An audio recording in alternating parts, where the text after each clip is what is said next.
We're going to go ahead and get started. Beth, do you want to advance the slide, please? Here we go. Okay, there's welcome.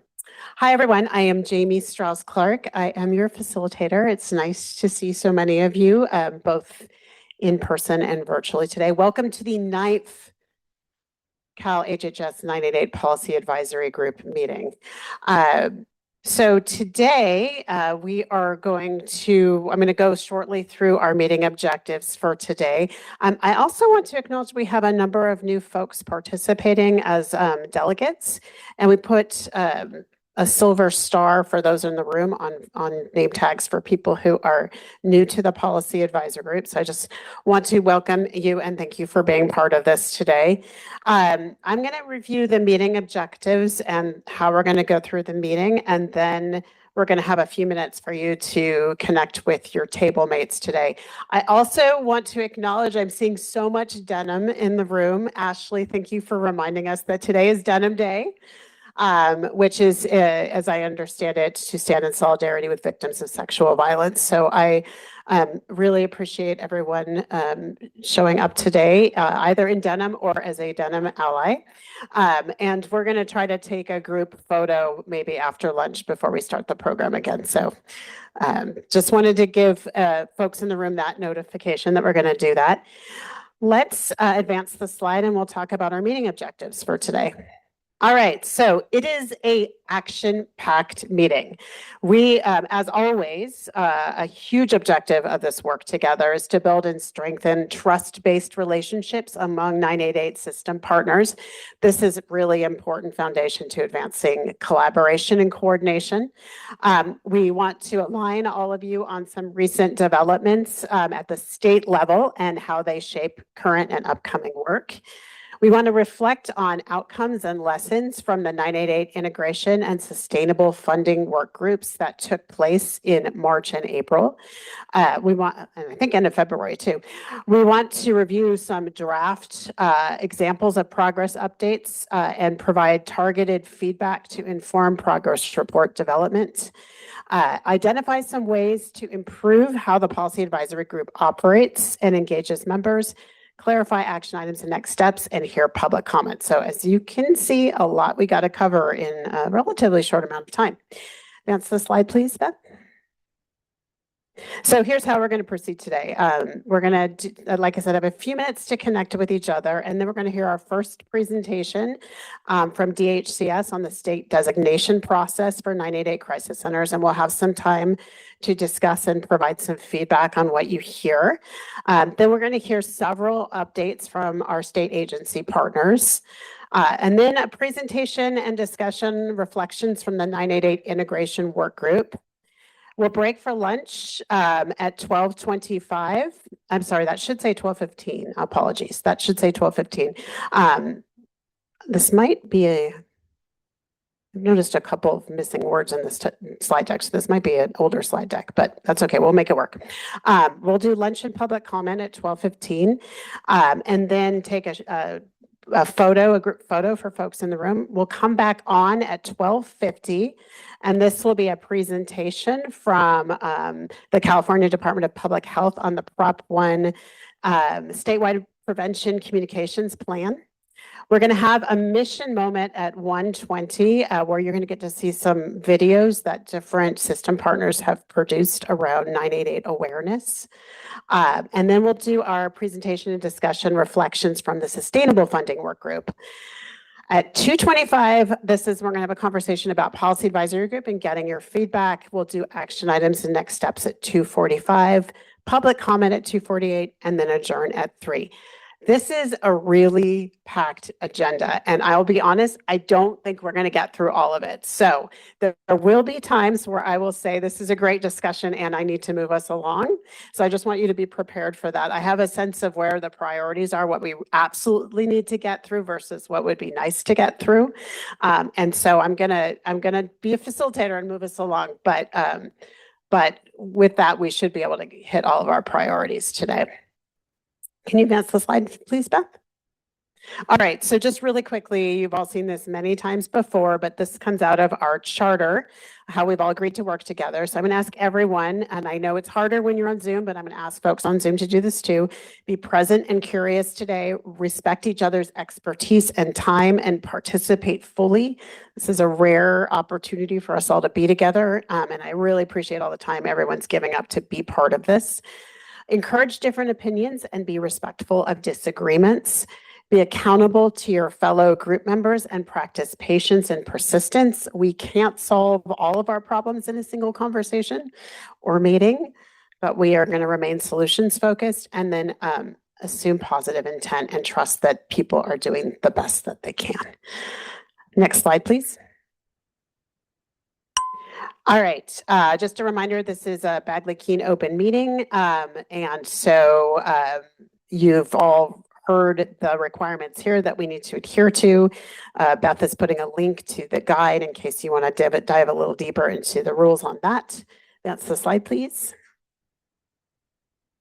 All right, these are our wonderful policy advisory group members. There's 3 slides of you. We're just going to go through these pretty quickly. If you can advance the slide, please, Beth.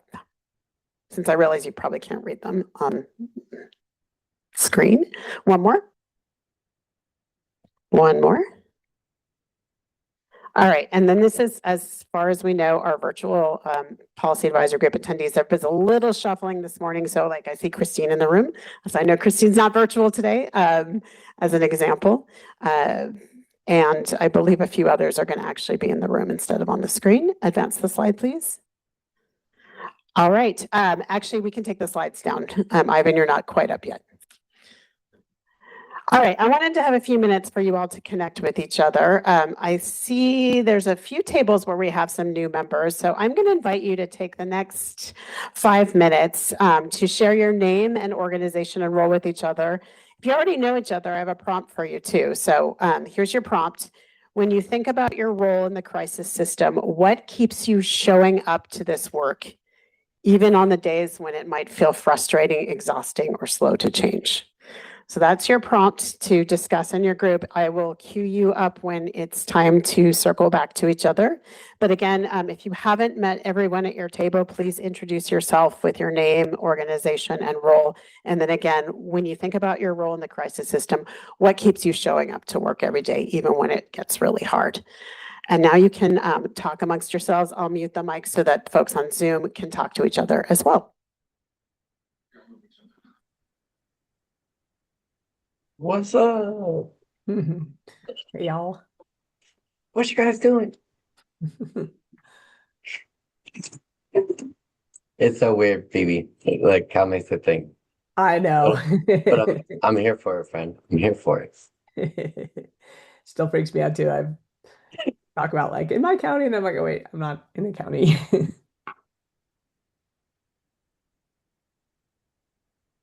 I know. I keep showing up because my team is, I think they walk on water and they're out there saving lives every day. So I show up because that's my job to support them so they can keep doing that. So it's pretty, for me, it's pretty simple. Yeah, it's life and death work. It's like the knife edge of all the work we do shows up at the crisis level, and it's not optional.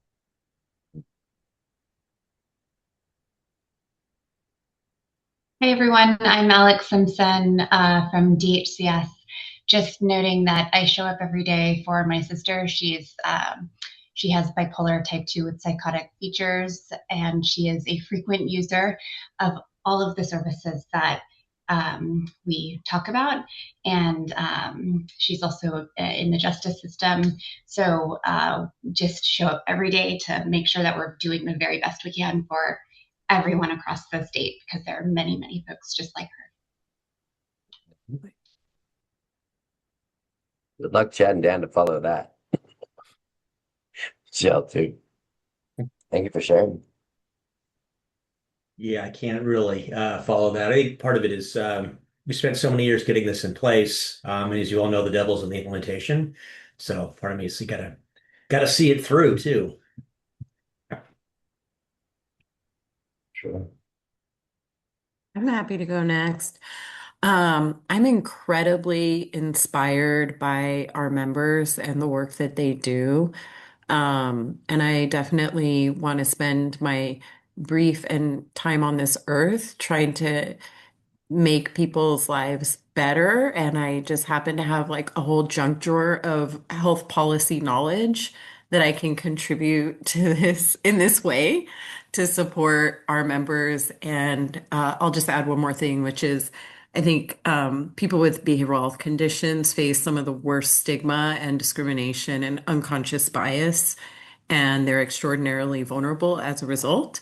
And so it's our job to make sure that they get what they need so that they can be respected and get the help and care that they need. And again, our members do that. So I want to support them to help folks who are dealing with health conditions and don't really have a choice over that.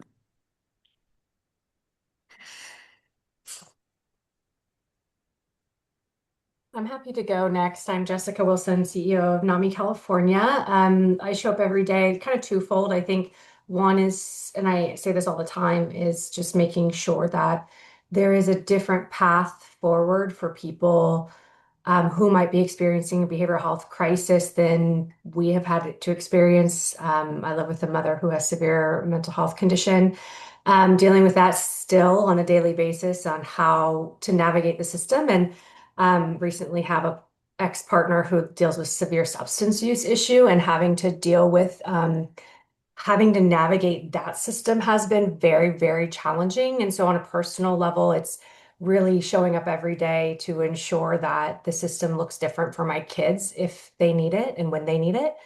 And then the second thing is just, NAMI, we see this every single day. I hear stories every single day of people who aren't able to get the help when they need it and where they need it. And so really fighting for the family voice and ensuring that those people who need help, 988, I think, like Chad said, it's like devil in details of implementation. I think the idea and all of the work that we do, the policy ideas are so wonderful and great. And it's all about how we implement them that's best for families and individuals. And so always keeping that at the forefront and at the heart of all conversations.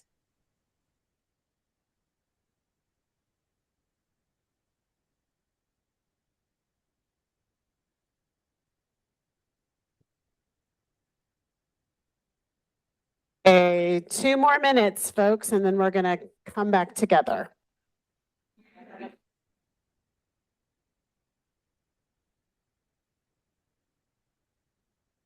Anyone else want to jump in? Dan or?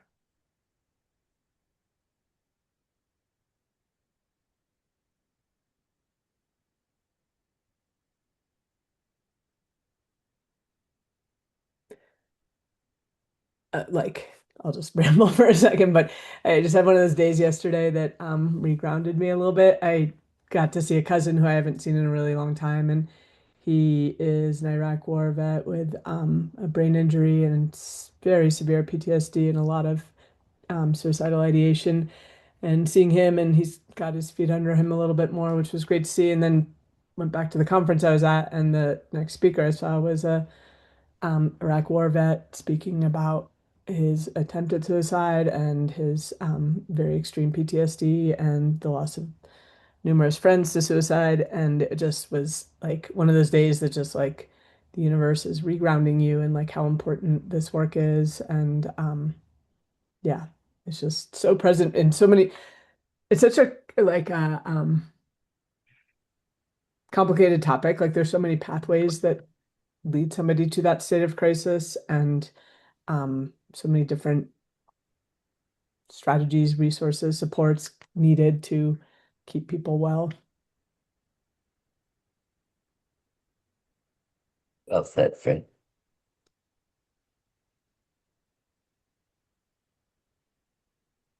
Yeah, I lost my cousin to suicide.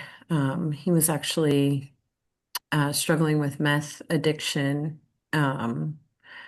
Both sides of my family Okay, I'm tree. going to ask everyone to wrap up your conversations. Folks on Zoom, I apologize for interrupting. I'm going to ask you to wrap up your discussions. We're going to come back together.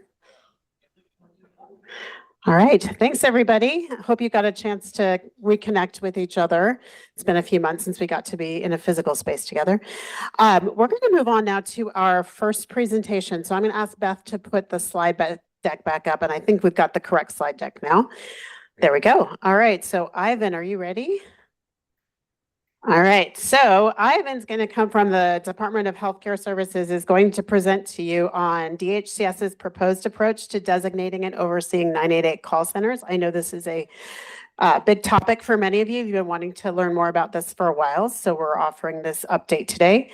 And then there will be some opportunity at the end of Ivan's presentation. We have some discussion questions to prompt you, give some feedback to DHCS, and that will be an opportunity also for you to ask some clarifying questions. So Ivan, and you can just say advance the slide and Beth will advance them for you.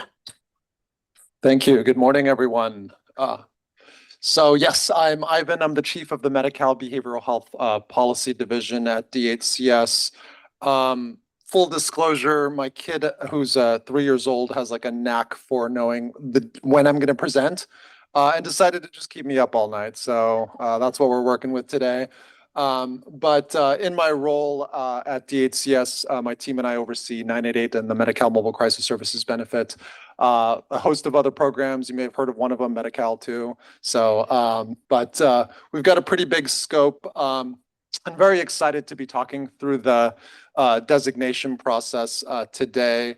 That is really the focus. Last time I was here, I presented on our 988 funding and our public awareness campaign. But today is looking a little bit further ahead into the future.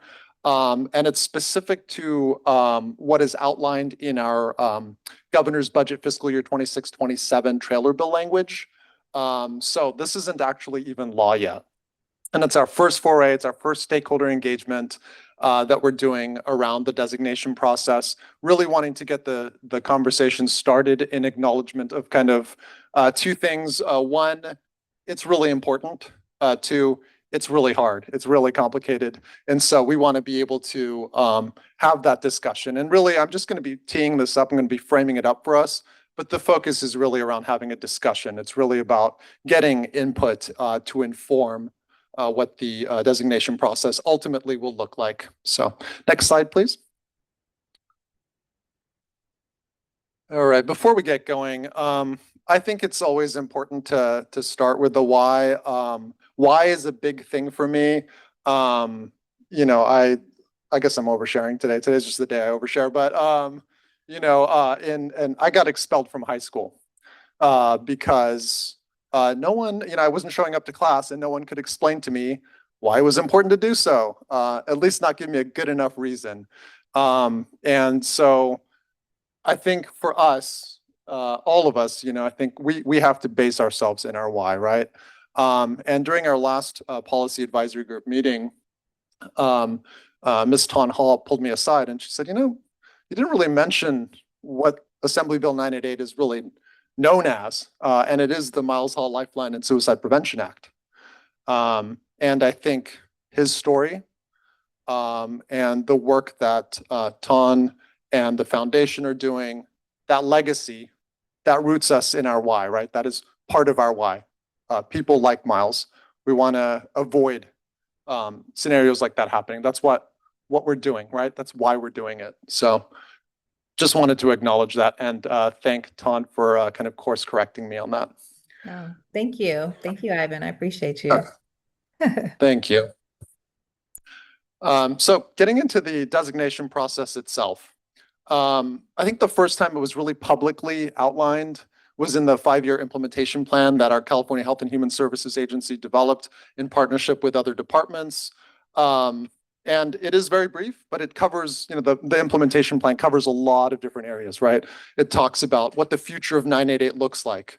And it talks about the crisis system writ large and how 988 sort of intersects with all of that.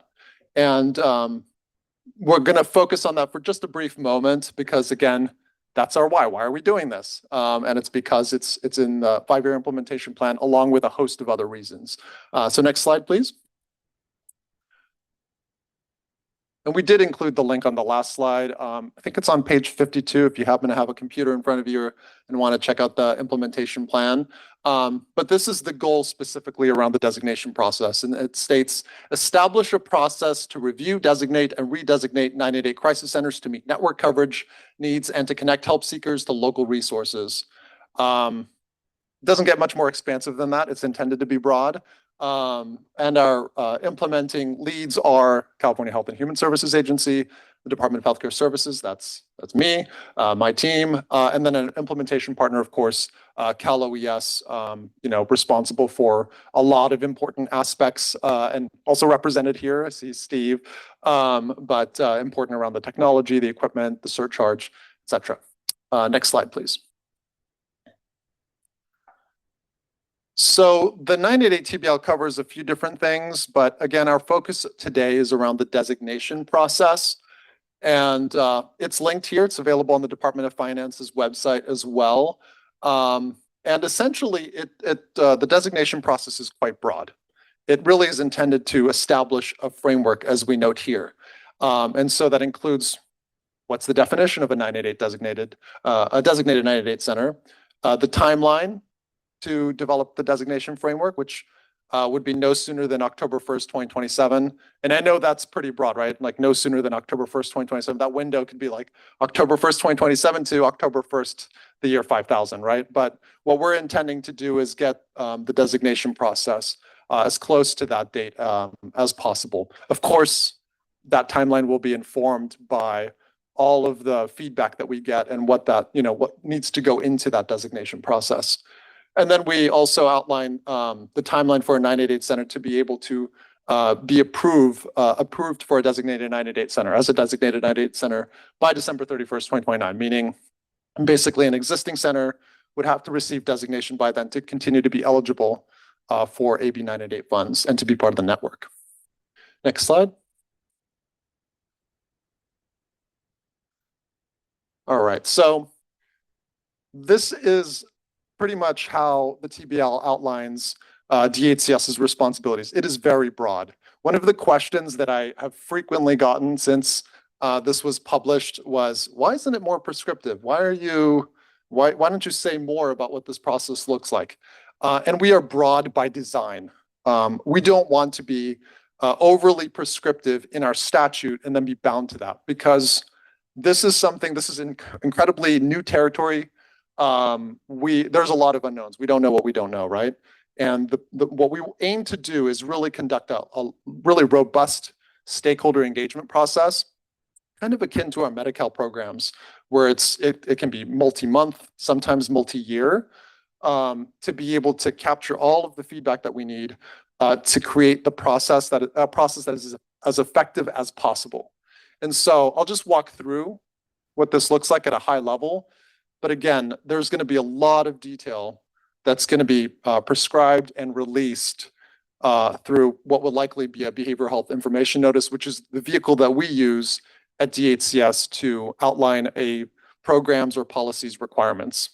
And so we're developing a designation framework that would include eligibility criteria, approval duration, the application submittal process, the application review process and criteria for approving and denying applications, developing 988 center standards, so staffing requirements, things around training, clinical and triage protocols, quality measurements, and performance requirements. We'll also be developing standards around what oversight and monitoring looks like for designated 988 centers, and then publicizing that information, so making that available on our website. Next slide. So this is a really ambitious venture, that we're undertaking here, and we can't do it with our existing resources. I think we have to acknowledge that, at DHCS, I have about 2.5 people working on 988. We need to be able to expand those resources. And so that starts with building out our team to account for, reviewing and approving applications, supporting ongoing funding for our administrative entity, Advocates for Human Potential. It's represented here today. That's $3 million annually and ongoing. And then a program certification consultant, which would essentially serve as a kind of technical assistance entity to the state in helping stand up that process. So $2 million annually, beginning next fiscal year through fiscal year 29-30. And this is, again, a proposal. It's a budget change proposal. So it is not in effect yet. Like the trailer bill, it has not gone into law. That would happen in July. We have kind of a long way between now and then. And so this is what we're proposing to do to help stand up the process. Next slide.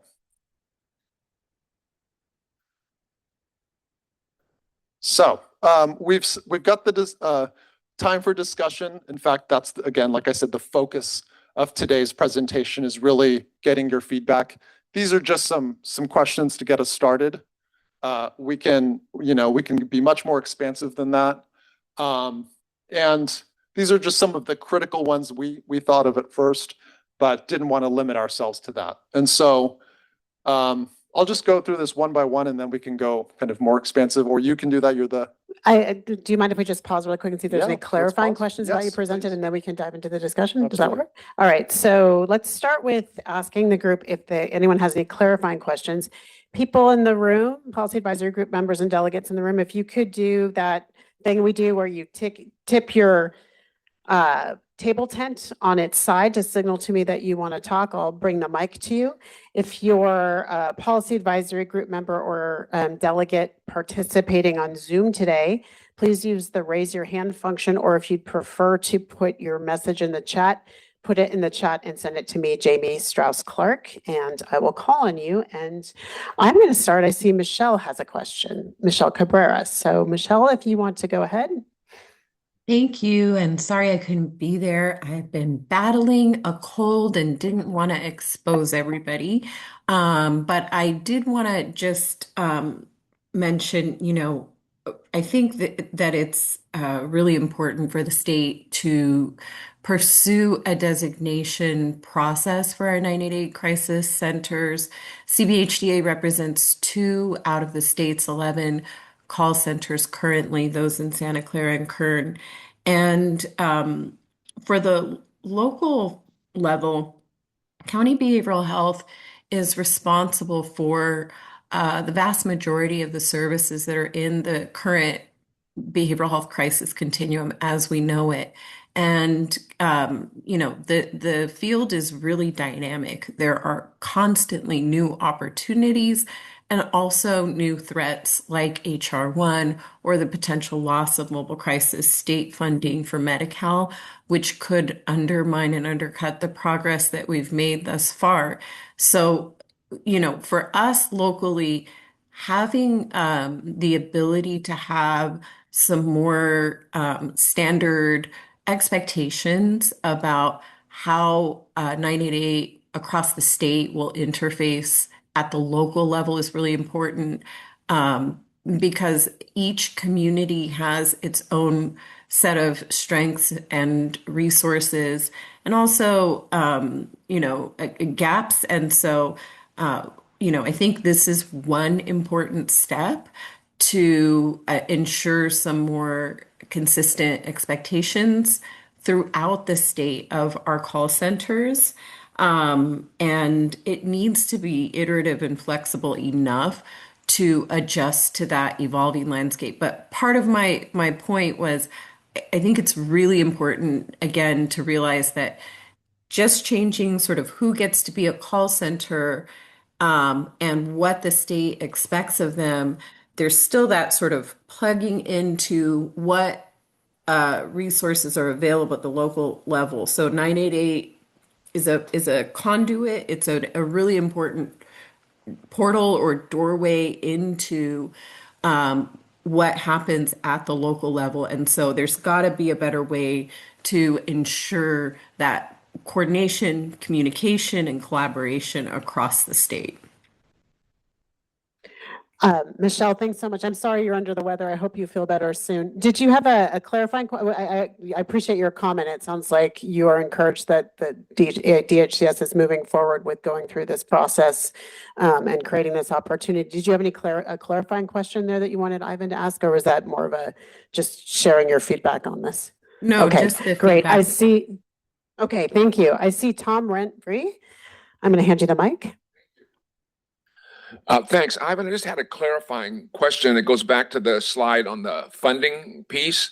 So it looks like the budget request is more for administrative expenses. Is there a budget request to actually fund the call centers themselves, especially if we're talking about expanding the number? It's a great question. So because we're focused on the designation process itself, that was the focus of what the budget change proposal included. There is funding for the 988 crisis centers. I believe it's about a little over $30 million. It's 19.5 million in new resources, and then 12.5 million in our existing ongoing funding. So we definitely account for the funding for our existing crisis centers. I will say that the funding needed to support an expanded network would be through a future proposal. We simply don't know enough yet about the number of interested 988 crisis centers, the ones that will eventually make it into the network. And all of this, like what we're doing today, will help inform the budget requests for the future as well for an expanded network, not just the ongoing and existing operations of the existing centers themselves. And just to clarify, Tom's a delegate today for Rob Lane. And so Tom hasn't had the benefit of hearing some of the past presentations on the funding. So Tom will make sure you get copies of some of the materials that were shared with the rest of the policy advisory group on the actual funding for call centers. I see Lon Nguyen. And just a reminder to policy advisory group members and delegates in the room, if you could try to state your name and organization before you speak, that'll really help our members who are participating on Zoom today. Lon. Hi, name is Lon Nguyen with the County Santa Clara Behavioral Services Department. I also run the 988 Crisis Center in that county. So earlier, you mentioned about the HCS considering either adding or not adding additional 988 centers. So all the 988 centers are required to be accredited by the American Association of Suicidology. We also are required to go through a process and get approved by the National 988 Suicide and Crisis Lifeline. So are you talking about adding additional criteria to add additional centers? Are you using the same criteria, or what are you thinking about considering either adding or not adding 988 centers? Thank you. Another great question. So the way that the process has been is essentially it's a kind of a bifurcated process, as I understand it, nationally. So like you're saying, there's this kind of federal requirements that, Vibrant and SAMHSA look at, things like accreditation, things like liability coverage, training requirements, some of which is outlined actually for the state's responsibilities, like you're pointing out. And I think the goal that we would want to do is make sure that we're not duplicating any requirements, rather complementing, expanding upon perhaps some of those same requirements, but not asking centers to do the same thing. It may be simply a verification that they completed the process. Typically, what we understand after engaging with our federal partners is that they ultimately defer to the states. So they have their kind of process, and then they look to the states of, hey, is this entity going to be part of your network, or what's the process? And that's essentially what the TBL speaks to, is creating that framework for that state process, so we can have the federal process complemented by the state designation process. So my takeaway from Lon's question too is it sounds like the question is around how these different requirements are going to be coordinated, so it's not increasing the burden for existing 988 centers to be designated. Exactly. And that's what we want to avoid. Okay. All right. Any other questions in the room? We can move on to our discussion, and I'm checking on Zoom. Nope, I think we're good to move on to our discussion. So Beth, would you please put the discussion questions slide back up, and we can start to get some feedback. And I think real quick, just going back to the why a designation process beyond kind of the things that I mentioned. There are 11 crisis centers as part of the network. Just a few years ago, there were 13. Point of comparison, 911 has about 450. And the needs are different, obviously, but we want to be able to ensure that there's redundancy across the network, and that we're also creating kind of, we found that, I think as many folks here know, local, when 988 is local to someone, it can help that individual even more so with that counselor being familiar with the area, being familiar with perhaps the culture, the local culture, the social scene. So, I think there's a lot of reasons as to why we want to be able to expand it beyond, that I think are really positive. But there are also, I think, some negative things that happen when you add 988 centers. And those are things that I want us all to consider as well. And that gets to that first question here. Because when you have fewer 988 centers, you have perhaps better economies of scale, right? You have you're charging one set of administrative costs, paying for one set of software, one set of indirect charges. And when you're adding more crisis centers, you're kind of changing the economies of scale there. And so want to be able to account for those things in this discussion, because I think I can make the argument all day about what's great about adding new 988 crisis centers, but it's important for us to be met with reality of what it would look like to expand those centers from a funding standpoint and all of the other criteria that we've all of the other questions that we've outlined here. So I'll go ahead and read the first one and kind of open up the discussion. So what are the funding and cost considerations of adding new designated 988 crisis centers?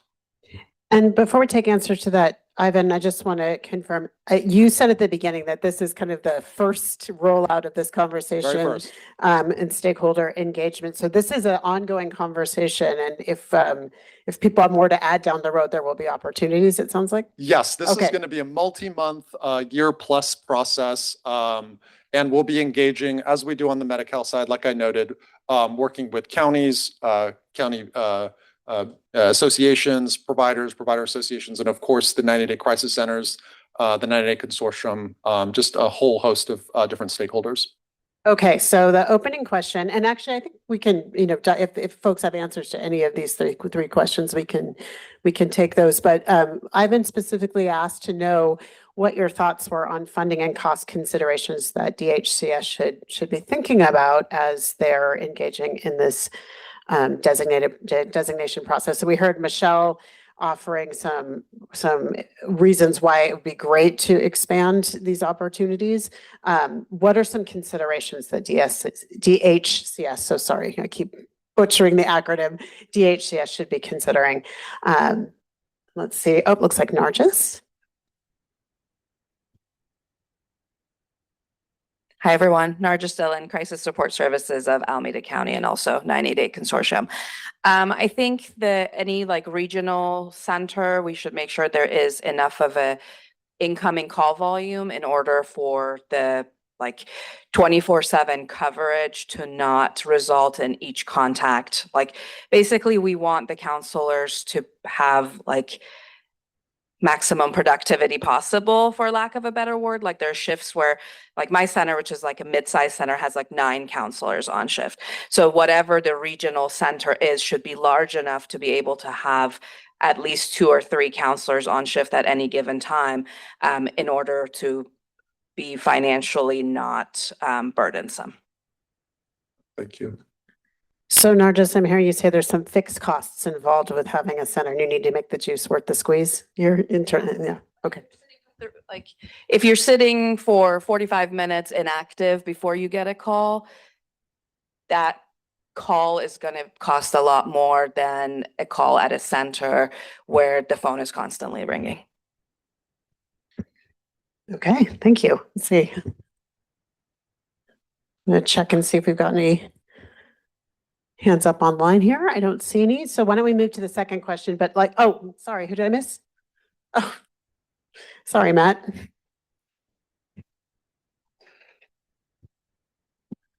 Thanks very much. Thank you, Ivan, for the presentation and for taking comments.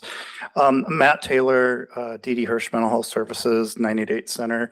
And I also, interestingly, used to work at Vibrant Emotional Health, and I was the person that oversaw the application process for all 988 centers in the country and had to weigh questions about which centers we would or wouldn't let in. And we were making that transition when I worked at Vibrant to have the states be kind of more co-discussants in that process and eventually kind of moving almost deference over to the states. So that was a few years ago.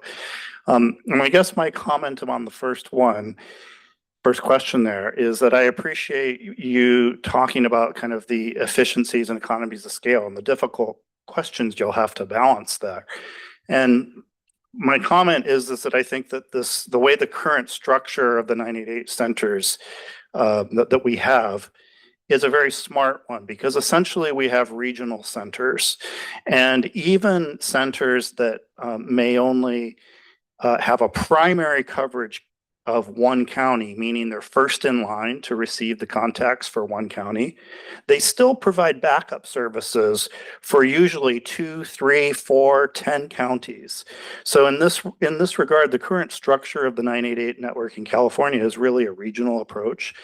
And my comment is that I think that's going to be a very important consideration for DHCS, to retain the logic and the efficiencies of scale of a regional contact center approach, because there's no way there's going to be the funding to support 58 contact centers, right? And one contact center for the whole state wouldn't provide the kind of localized services and referral connections that people in crisis need. So I would like to hear you, Ivan, talk a little bit more about how DHCS might try to weigh that balance, the efficiencies of scale of like keeping it regional versus becoming even more local, because the funding only gets diluted further the more centers you add. And it's really difficult to move the needle on getting a lot more funding needed. And the 11 centers are currently significantly underfunded. So if we expand the network, how is the funding not going to be further diluted? Thanks. Okay, so I'm hearing some considerations related to keeping enough to have that regional focus without potentially diluting the funding that's available to support the existing centers. So, Ivan, did you want to jump in now, or is this something that's maybe a future? I think thought it's to part answer? of the future, but I do think that what you're pointing out, Matt, around the funding, I think that's really the critical piece of it, is how much funding are we able to secure? And also how much interest is there, right? In participating in the network, where is that interest from? What qualifications against the criteria that we set do those entities have? So I think it's part of an ongoing discussion, but I think it's a little bit of a chicken or the egg kind of scenario too, where we're anticipating what the funding need will be, but we also are going to have what our existing funding need is, and so it's kind of like, can we anticipate ahead of time sufficiently enough to be able to see, we're going to anticipate 5 crisis centers that are going to be part of the network. Can we sufficiently anticipate what the funding amount to support those crisis centers plus the existing crisis centers is going to be? So I think that part of it is a little bit, it's kept me up a little bit at night to try to figure out a methodology that will help do that. But I think that's exactly what we want to get into, those kind of nitty-gritty discussions with D.D. Hirsch and other centers in the consortium on kind of helping inform what that looks like. And in addition to the ongoing discussions we've had around what are your current funding needs, what are your funding needs for next year, but then on top of all that, what about all these other centers that we don't know are gonna, who we don't know whether they're going to enter, how many there will be, and can we need to be able to get the funding set out well ahead of time, right, in order to ensure success for those new centers. So more dialogue to come on that topic. Yep. All right, I have 2 hands up, Stephanie and Steve in the room, and I believe I have at least 2 online. So I'm going to take Stephanie and Steve, and then I'm going to move to my online hands. Stephanie? So I know that a second or one of the other primary goals of the Miles Hall Lifeline piece of legislation was to connect people to a non-law enforcement response for behavioral health crisis.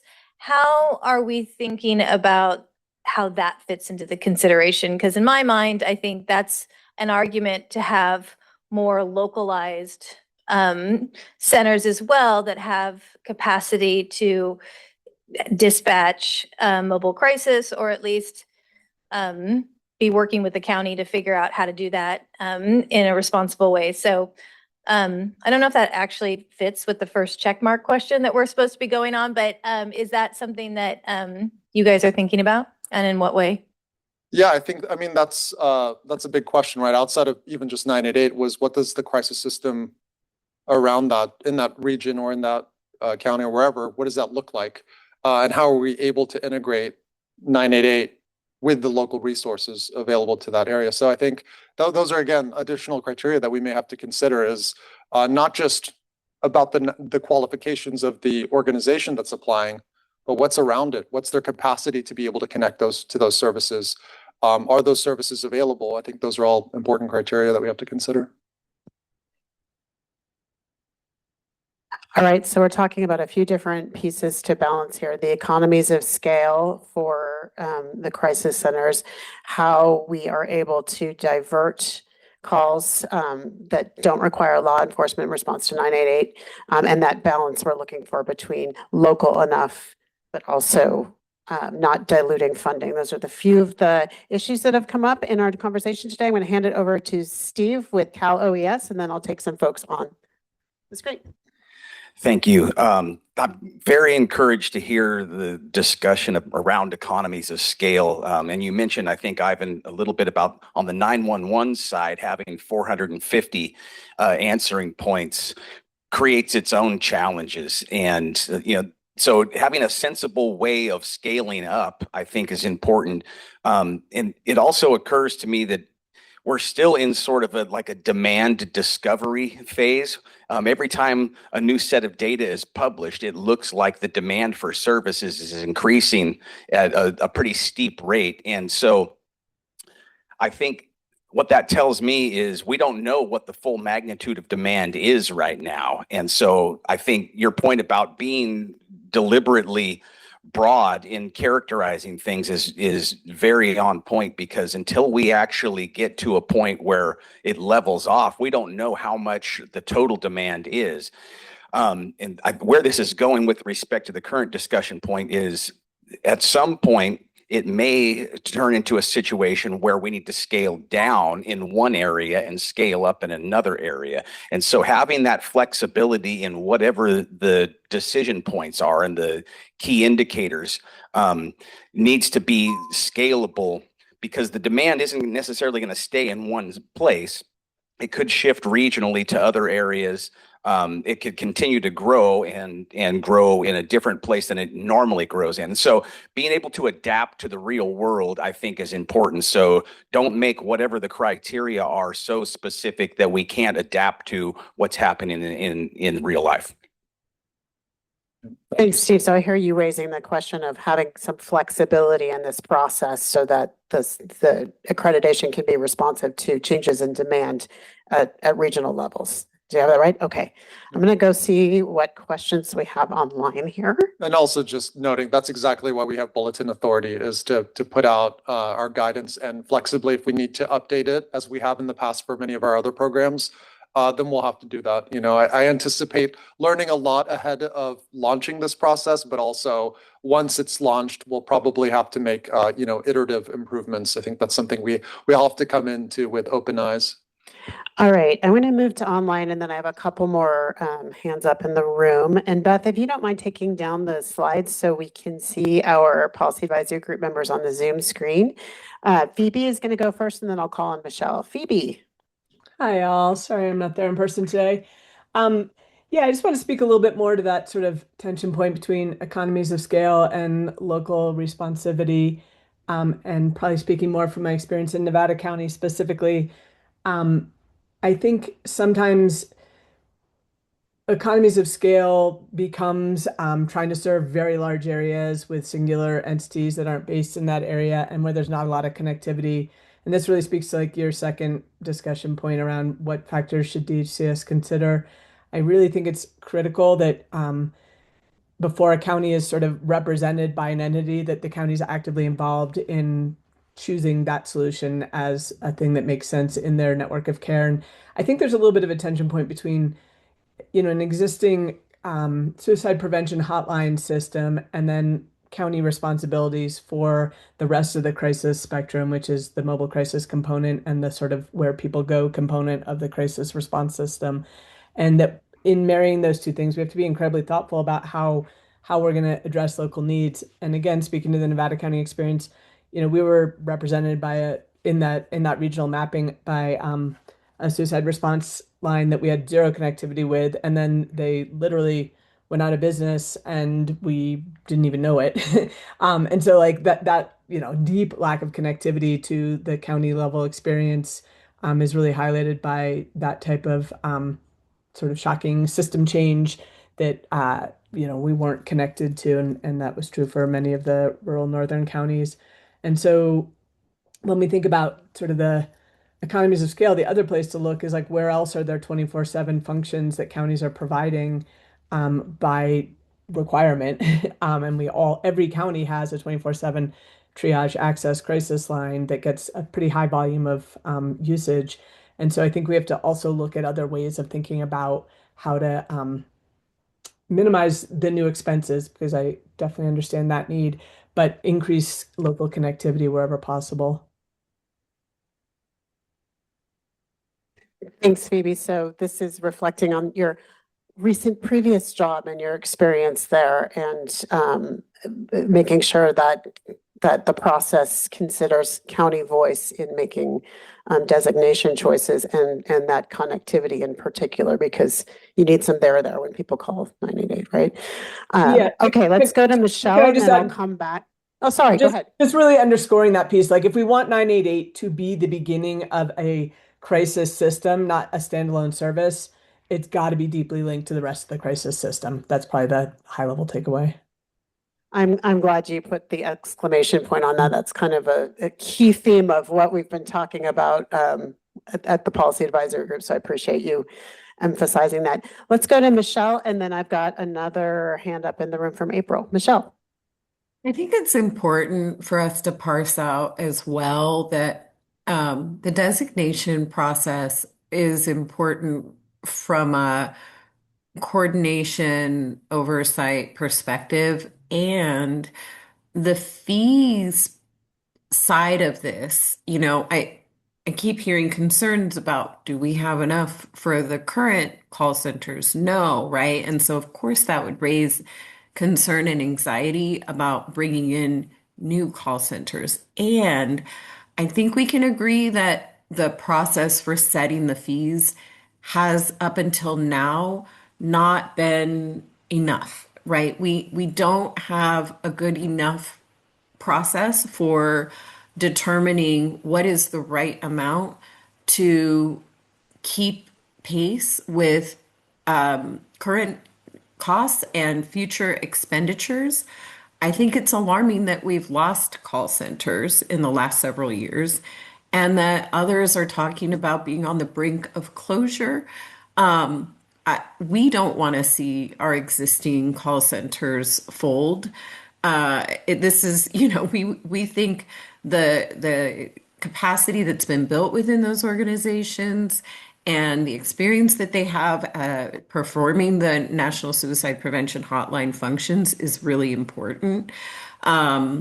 So I guess this is just a call out to say these are two separate things that do connect at some point. And I would urge us to work with the state to make sure that there is a leveling up in how the call center fees are determined, and then making sure that we do our due diligence in figuring out how the fee can also augment, supplement, support our mobile crisis networks as originally laid out in AB 988, because right now we're really not doing either thing. We're neither supporting our call centers in the way that was originally envisioned, and we're not supporting mobile crisis at all, even in the many cases where mobile crisis is directly linked to 988 throughout the state. And so I think there's sort of a little bit of, we're sort of merging these two things, and I really look forward to a conversation about how we can better ensure that the fees are doing what they need to, because there really is more room in the statutory authority for the fees to do a lot more.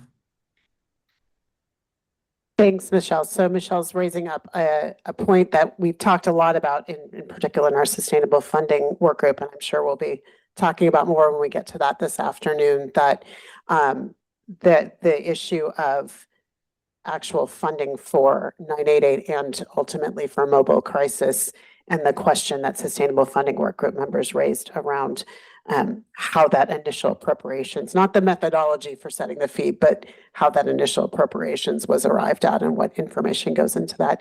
I do want to acknowledge our Actually, time. Jamie, I do want to say it is methodological as well. Clearly, we're not doing something right if call centers are not able to keep their doors open. So it is methodology. Thank you for that clarification. I want to acknowledge we have about 5 more minutes for this discussion. I know this is a really important topic, and I also just want to reiterate, I heard from Ivan that there will be additional future opportunities to talk about this. So I do want to take the 2 last hands up that I see in the room, and then we're probably going to have to move on to our agency updates, but maybe Ivan and I can talk about how we might take additional feedback at another time. That would be helpful. So let's go over to April and then Daniel. April, I'm going to give you the mic. Good morning, everyone. April Gambros, Lake County. A small rural county, I just wanted to kind of bring that flavor and that perspective. And I think that to your slides previously with questions that potentially we might present, I would like for DHCS to consider, with all of the transformation happening, all of the growth, that when selecting 988 centers, you consider the ability to work with rural areas, but in diverse ways, right? So not just you must or you shall or you can, but how those rural areas really need that and what do they need, right? So that's one ask. And the second one is that the monitoring piece, it's one thing to kind of check a box. I know as a county behavioral health department, sometimes we get so busy, it's easy to do. But I just ask that there be additional ways to monitor kind of evidence that there is that continuity of care, communication, consistent engagement, and working together. Because for small rural areas, it's hard to have voices as I crackle through my own. I have anxiety about speaking, so I apologize. But I just think it's important that sometimes we have to lift others. And that's part of what I'm asking you to do, is to pull those small rural counties back into that level where we don't have the capacity to sit there ourselves sometimes, to make sure that that happens. So April, thank you. I heard you say giving counties voice in this, small rural counties voice in this, and giving you that capacity. And I also heard you say, looking not at just, are you following these procedural steps, but what are the outcomes? Are you getting the outcomes that we're looking for? Did I track you right? Okay. Yeah, I couldn't agree more than that, any more than that. I mean, absolutely. Like, I think rural counties absolutely need to be considered, at the start of the process, not as an afterthought or anything like that. So, totally agree. And I think, oversight and monitoring is something that we've considered internally too. It's a wide range, right? It can be a desk audit from a computer. It can be in person at the center. And, what are we looking for? Are we looking at policies and procedures? Are we looking at charts? Are we looking at, how members are getting care? I mean, I think all of those are important considerations. And I think how we approach that, there may not just be one way of approaching oversight and monitoring, maybe multiple ways, depending on what we're looking for. I think those are things that we're all considering. All right, let's go to Daniel. Morning, Daniel Domagin, California Consortium for Urban Indian Health. I'm thinking about the last PAG meeting where Chairman Smith presented about the specific issues for Native communities. And we kind of talked about how Washington State has the special press 5 if you would like to talk to a tribal 988 counselor. So as we're kind of talking about this funding and this change, what would it look like for there to have that addition, whether it be specific call centers that are native or integration into current centers? And then going off of Phoebe's point about the 988 in connection with crisis system overall, along with mobile crisis units, what does that connection look like with existing warm lines and other things like that? And how are those going to be strengthened? Because I'm the director of our native warm line for California, and we oftentimes get calls transferred from 988. So and there's no formal system for that. It's just we just get them sometimes. So what would that formalization kind of look like if that happened?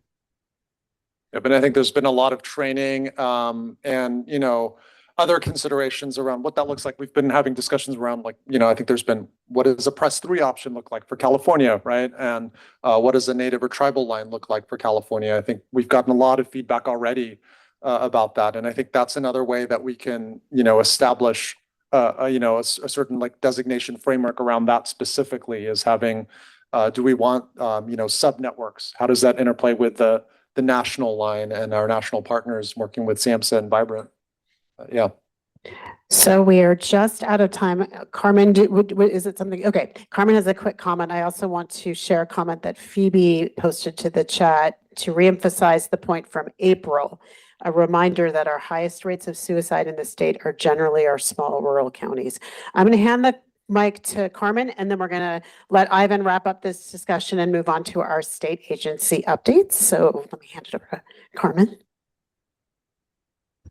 Thank you. Carmen Katzroff, Executive Director of Behavioral Health at CalOptima Health, Managed Care Plan in Orange County. I just want to reemphasize the point about making sure there's a parallel process of investing in the crisis continuum, especially for counties, because again, maybe some don't know, all of the managed care plans, so whether you have behavioral health in-house like we do, or if it's vendored out, let's say to Carelon or not, we run a 24/7 call line also. So there's also volume coming in on a daily basis that we're routing to our county. Crisis services, response when needed. So there's volume going that way too, to counties, when it's not services, let's say just to connect for managed care plan service like outpatient counseling or psychiatry, but CAT teams, the county CAT teams, like that's an ongoing thing that's happening all day long. And we're a large county. So I think that really has to be done parallel. We have to make sure we have places for the people to go. Mainly it's our county partners that has to be strengthened at the same time. Again, I just want to make sure people knew all the managed care plans are also routing their members for Medi-Cal to the county CAT services and others that avoid the police action. Thank you. Thank you. I'll just wrap it up by just saying thanks everyone for your feedback. Thanks for having me. I was having some trouble sleeping already. I got a little bit more to noodle over, but just I think this will be, like I said, the first of several engagements, many engagements that we'll be doing outside of this work group, but I think also hoping to continue the discussion in this forum as well. Not just before we launch the process, but hopefully the work group is around to some degree and we can do so as it's once it's launched as well. So thank you. Thank you, Ivan. And maybe your 3-year-old will hang out with you when you're not sleeping.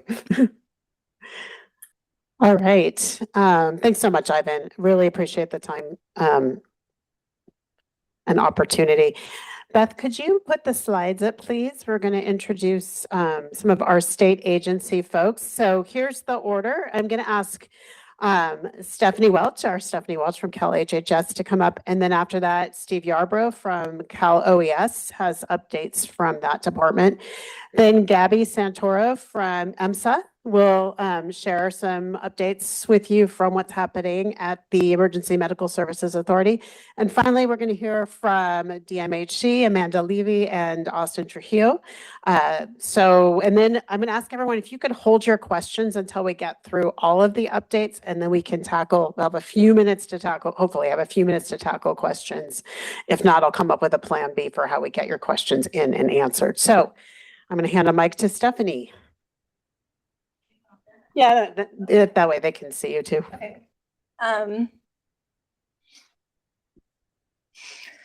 Good morning, everyone. So, I think the conversation we just had just speaks to the reason why here at Health and Human Services, we're very pleased and grateful to be convening this process. I don't know, I've been here for 5.5 years and worked on all of our behavioral health initiatives. And I'd have to say that I think that the 988 crisis care continuum build out is one of the most complex pieces of work that we work on that doesn't get a lot of airtime in terms of some of our other big behavioral health initiatives. I think also achieving that vision of being able to adequately build out the behavioral health crisis system involves really thinking about how to leverage and use are the changes that we've had in behavioral health transformation to build out that system. So all of that to say that we remain incredibly committed to convening, coordinating, and supporting our 12 departments and 5 offices, as well as the work that we do across state government through the administration to make sure that this remains a priority. The goals that are associated with this legislation and the vision of having someone to call, someone to respond, and somewhere to go, and as this group has worked on, somewhere to be to experience recovery in long-term ongoing services is a very big vision that we have to continue to chip away at one step at a time and 1 year at a time as we continue to grow in the future. So all of that being said, obviously we believe in the advisory committee. We reconvened it for the purposes of doing the work that you all have been working on the last several months. After today's meeting, which will be the last meeting that we, as of right now, intend on hosting this calendar year. And we will be working on the update to the 5-year implementation plan. We remain committed to that plan. That plan has lots of actionable recommendations that we hope in the future that we'll be able to achieve. And we do that in partnership with all of you. I think I'm not going to take a lot more time. I think I just wanted to lift up that we do have other departments that work really, really hard on implementing 988 in a different way.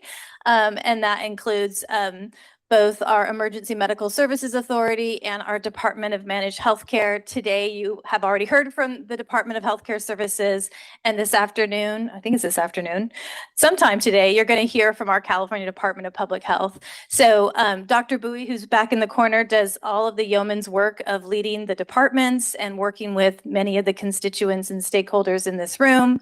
So thank you so much for your dedication and your hard work to this topic. And I know I'll be seeing many of you in a series of lots of conversations related to proposed legislation and budget items in the next several weeks. So looking forward to more conversations. And I don't think I have anything else, and you can let me know if I forgot something. Okay. All right. So I'm going to ask Steve Yarbrough from Cal OES to come up. And Beth, if you could advance the slide. I think Steve's are on the next one. Yep. All right, Steve. Thank you. This is great to have this up here. So, yeah, thanks for having me, and I'm happy to provide a little bit of an update of what's going on the technology side of things. So, you know, one of the key significant pieces on the technology front is interoperability to get those calls out of the 911 realm and into the 988 realm. And then, of course, the opposite direction should they need to be sent into an emergency response situation. We need that interoperability within the system. And so right now we've achieved a baseline level of interoperability, which means that a call can be transferred out of the 911 world and into the 988 world. The dispatcher can transfer that by using what we call a 10-digit transfer. And so they essentially, it's similar to what you would do on your desk phone. You would hit the transfer button and dial the number. In a lot of cases, those numbers are already programmed in to the dispatch console. So there's optimization that's taken place to make that transfer process easier on the person taking the call, so that it's hit a couple of buttons and the call goes across to the 988 world, where it can be handled outside of the law enforcement setting. And then similarly on the 988 side, hitting the transfer button on the telephone or the dispatch console will transfer a call into the 988 or the 911 world if it needs to do that. So we have that baseline interoperability right now. In the future, once Next Gen 911 is rolled out throughout the state, then there will be an additional level of interoperability that comes with that. So when we make a 10-digit transfer, the one I just described, the calls come in and they go into what we would call a work queue, if you will. It's on the dispatch console, but it comes in, and if there's a backlog of calls, then it'll be ranked accordingly. What we want is, instead of that call coming in on an administrative line, we want it to be native to the 911 system so that it can be treated with the priority of a 911 call. And that means being on what we call a public safety grade system, which has reliability and uptime characteristics, so that the call doesn't get dropped and that sort of thing. So there is a little bit of a connection to the next gen 911 deployment that's happening. Some of you may have read in the press or in some of our reports that we plan on having the next gen 911 system rolled out statewide by 2030. And so it's at that point where we'll have the full interoperability that we're aiming for between the two systems. So let me see what my next bullet point is here. That's interoperability. One of the things too that we discuss at the technical advisory board is, rules for making those transfers. And by and large, I know there's a lot of input on that, and we have some work groups within the technical advisory board who are working on what are those rules about transferring from one system to the other, so that we can make sure that we have a standard process and make the decision correctly and uniformly. So there's a lot of work going on in our technical advisory board on that regard.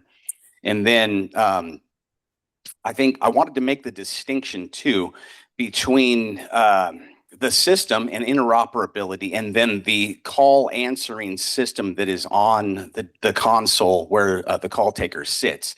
And those are two separate things. And so many of you know we've built or acquired a call answering system through our vendor partner. And that is in a pilot project right now at the Buckaloo Call Center.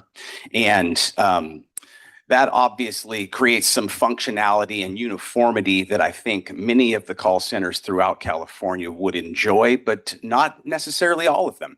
And so one of the things that we have a work group within our advisory board working on is understanding clearly what features the call centers value in the call answering system. And so if there are features that aren't included in the statewide system, we can look at building those features into the system. Or if a call center doesn't want to transfer, then understanding or transfer from their call system to our call system, why that is, so we can get a better understanding, and if there's a way of bridging that gap, so that we have more similarity and uniformity across the call centers in terms of the technology, that would be beneficial. So those are some of the things I wanted to point out here. And then I think there was a reference earlier too. I think Stephanie mentioned about legislative season and budget season that's happening right now. And that had an impact on when our regularly scheduled advisory board is happening. So because of the slot that we had it in coincided with a lot of the goings on over at the Capitol, we slid our advisory board meeting out a couple of weeks into June so that we didn't have that conflict anymore. So the next meeting of the technical advisory board will be on Wednesday, June 10th. So those are the updates that I've got. Thank you.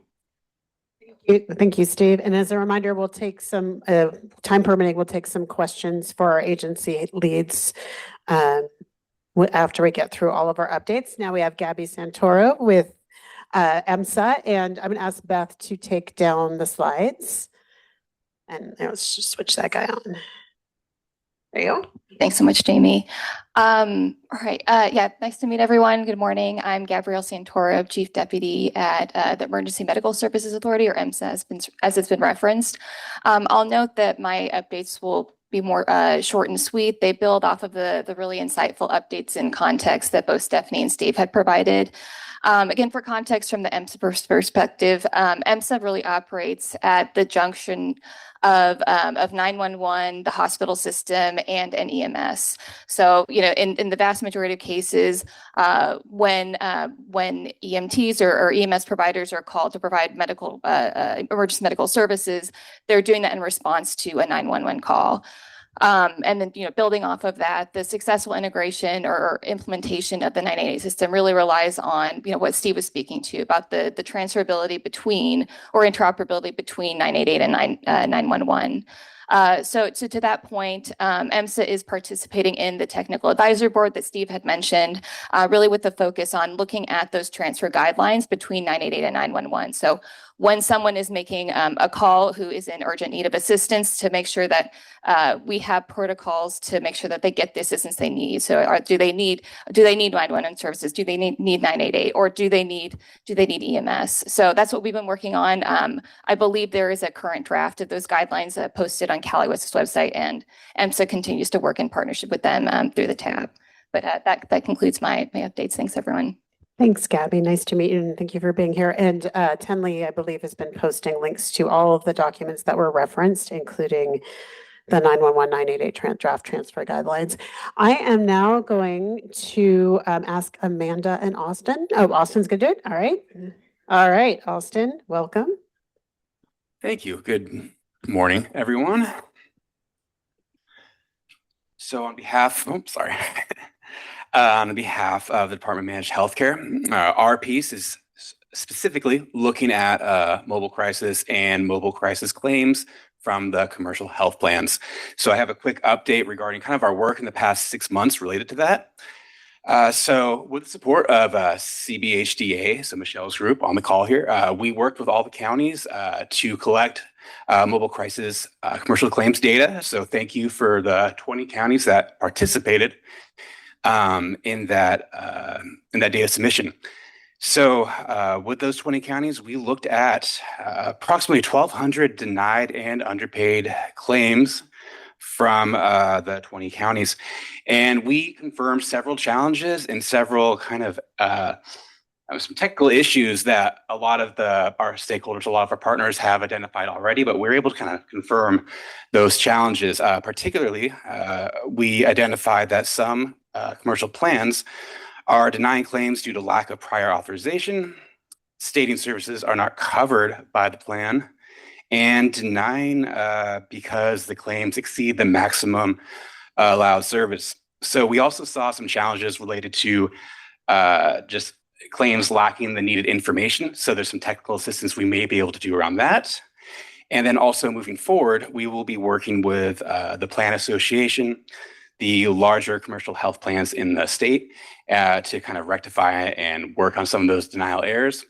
And then moving forward, we will be collaborating with a lot of our partners. We've already had a lot of the conversations. We'll continue those conversations with our stakeholders, our partners, and develop some technical assistance around the commercial claiming. Perhaps update our all plan letters, that's our version of the BHIN, to improve some of our technical assistance. And then just continue to work with the commercial health plans and then all the providers in the field to hopefully kind of improve the claims and improve the billing process. Thank you, Austin. All right, so we have about 5 minutes to take questions for our agency leads. I got a thumbs up from Ryan Miller, Austin, on your presentation. So let's start with Michelle Cabrera on Zoom. Michelle Cabrera with CBHDA. First, I want to say a huge thanks to DMHC for all of the collaboration and the investment that they've made in this. It's what it takes to go from the language in the law to if affecting real change on the ground. So really appreciate all of your team's efforts there. I did want to just say that I think we still have some progress or work to be done in terms of the work that's being done under OES and the 911 988. I hear OES saying that it's connecting individuals to the crisis system. And really, I think it's important to flag that there are instances where that's true because 988 is integrated and connected meaningfully to county behavioral health.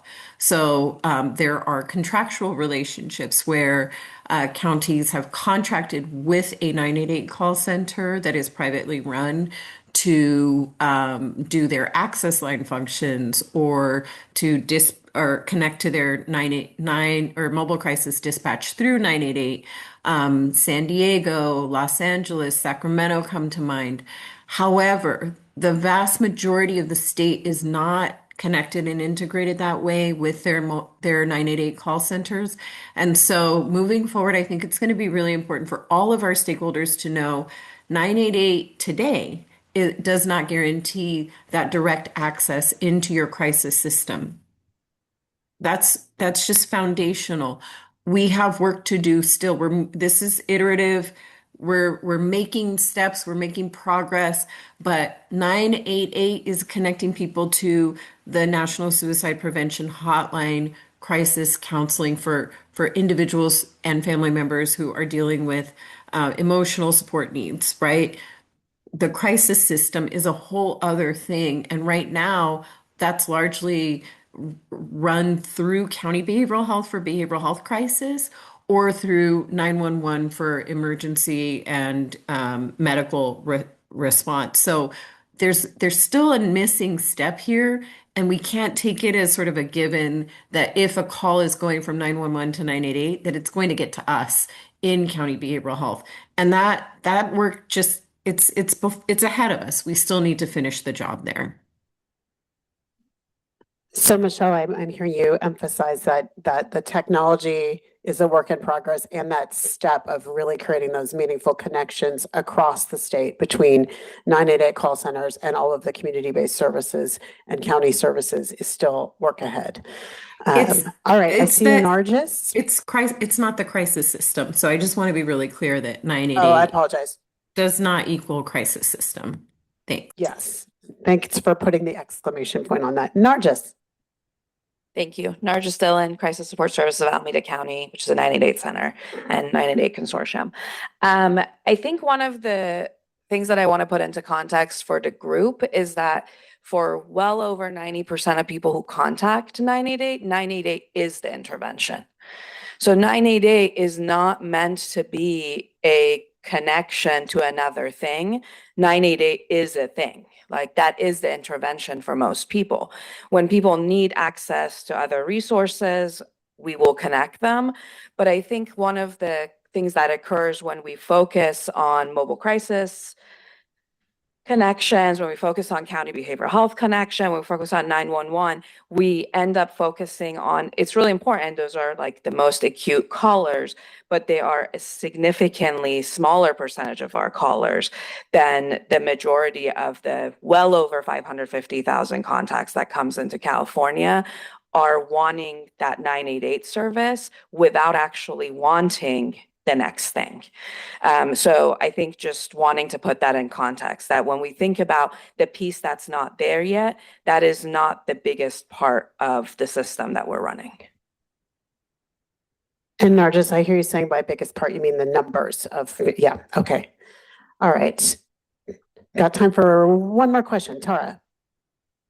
Just a comment. I really agree with Michelle and Nargis's comments. The one thing that I'll add on the additional missing piece is the integration and transfer of calls from 911 to 988. I think we see it happening one way and it needs to happen the other for a true decriminalization of mental illness, substance use disorders, and would just point to the success happening in some of our local communities. San Ramon Valley Fire has made it their local practice to ask whether an emergency is a behavioral health crisis, and they're doing that transfer to 988, and they've seen a huge reduction in hospitalizations and incarceration, and hope to see that happen across the state.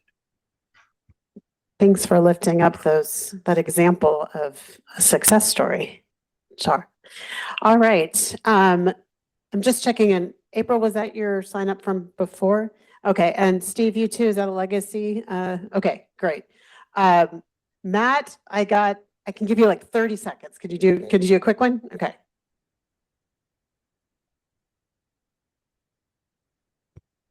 Yeah, I'm going to re-amplify something that Nargis said, just to note that it's such as she said, it's such a small percentage of contacts that actually need mobile crisis or 911 diversion, or excuse me, 911 engagement. And it's even a smaller fraction that ever need that involuntarily. Most of the people that we do end up plugging into additional services do it with full collaboration with the 988 counselor. The final thing I want to say is regarding 911 volume into 988, we as 988 centers want that volume counted, because right now the funding mechanisms basically look at what's the incoming volume to 988 through the 988 routing system. So all of the 911 diversion calls aren't presently added into that equation. And that number is only going to get bigger and bigger and bigger each year. Thanks, Matt.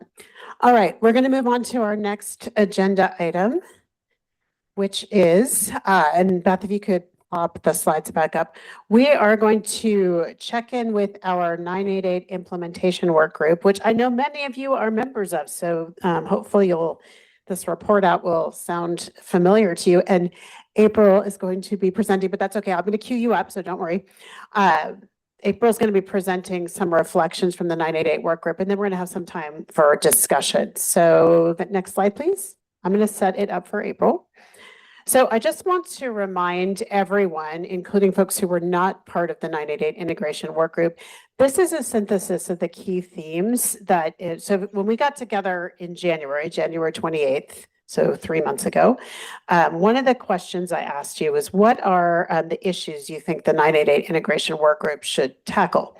And this is a synthesis. You did pages on big flip charts of what you said you wanted this group to talk about, or you would like them to consider talking about. And that included governance of 988, reliable 911 to 988 diversion, when and how 988 can connect help seekers with mobile crisis, seamless integration across warm lines, mobile crisis, stabilization, and follow-up, shared data, referral tools, and outcome measures that reflect what help seekers and families value, building and sustaining the crisis workforce, equity, cultural responsiveness, and trust, standards and supports for warm handoffs and clear, least intrusive care pathways, and prevention and integration with healthcare, managed care, schools, and intellectual and developmental disability services. So that's a lot.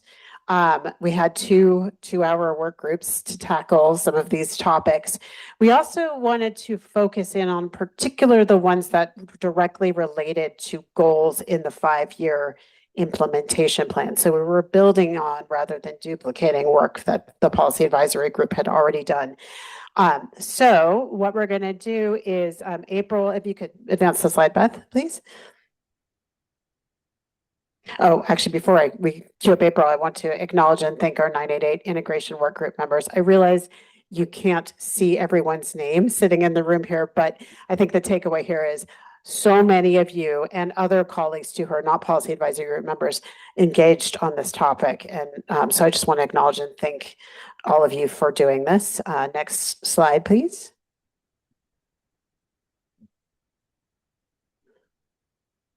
So I'm going to invite April up to come and share with you some reflections, and she's going to share what we came up with together, but other work group members, I'll give you an opportunity to jump in if you feel like we missed something or there's something you'd like to amplify.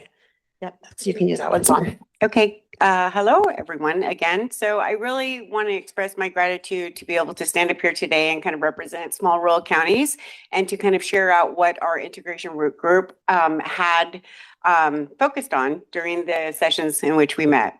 So why does this matter? So the group focused to answer this question. As a consensus, they reported out that help seekers don't experience the crisis system as a neat linear process.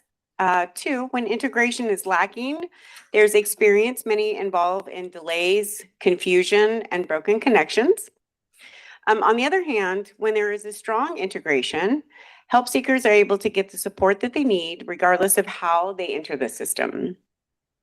So what we discussed in the work group meetings included relationships. They're foundational in the work that we're doing and to be able to achieve integration.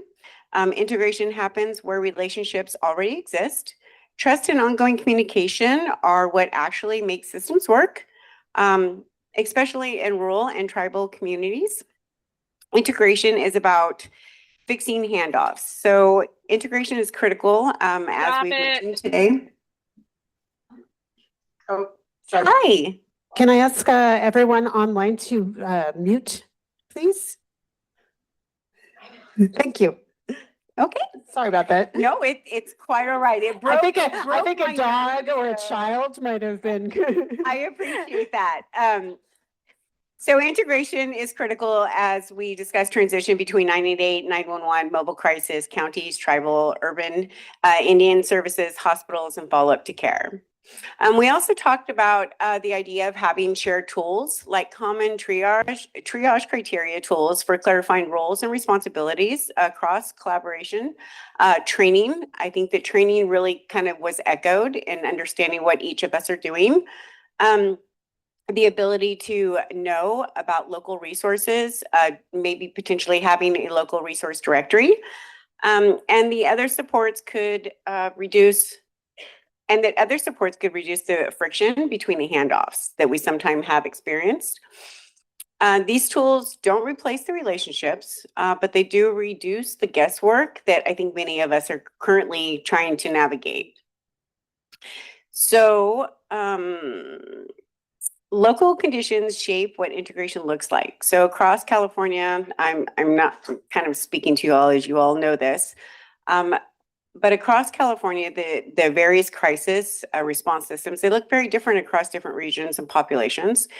These include urban, rural, and tribal systems. They operate differently amongst sovereignty. And what works in LA doesn't necessarily work in Lake County. And so there was a lot of those discussions there. So just, and then as guidance and tools are refined or developed, we, as part of the 5-year plan, the work group members expressed that flexibility would be helpful so that they could be adapted to local conditions. Some populations needed special considerations that were echoed throughout the work group.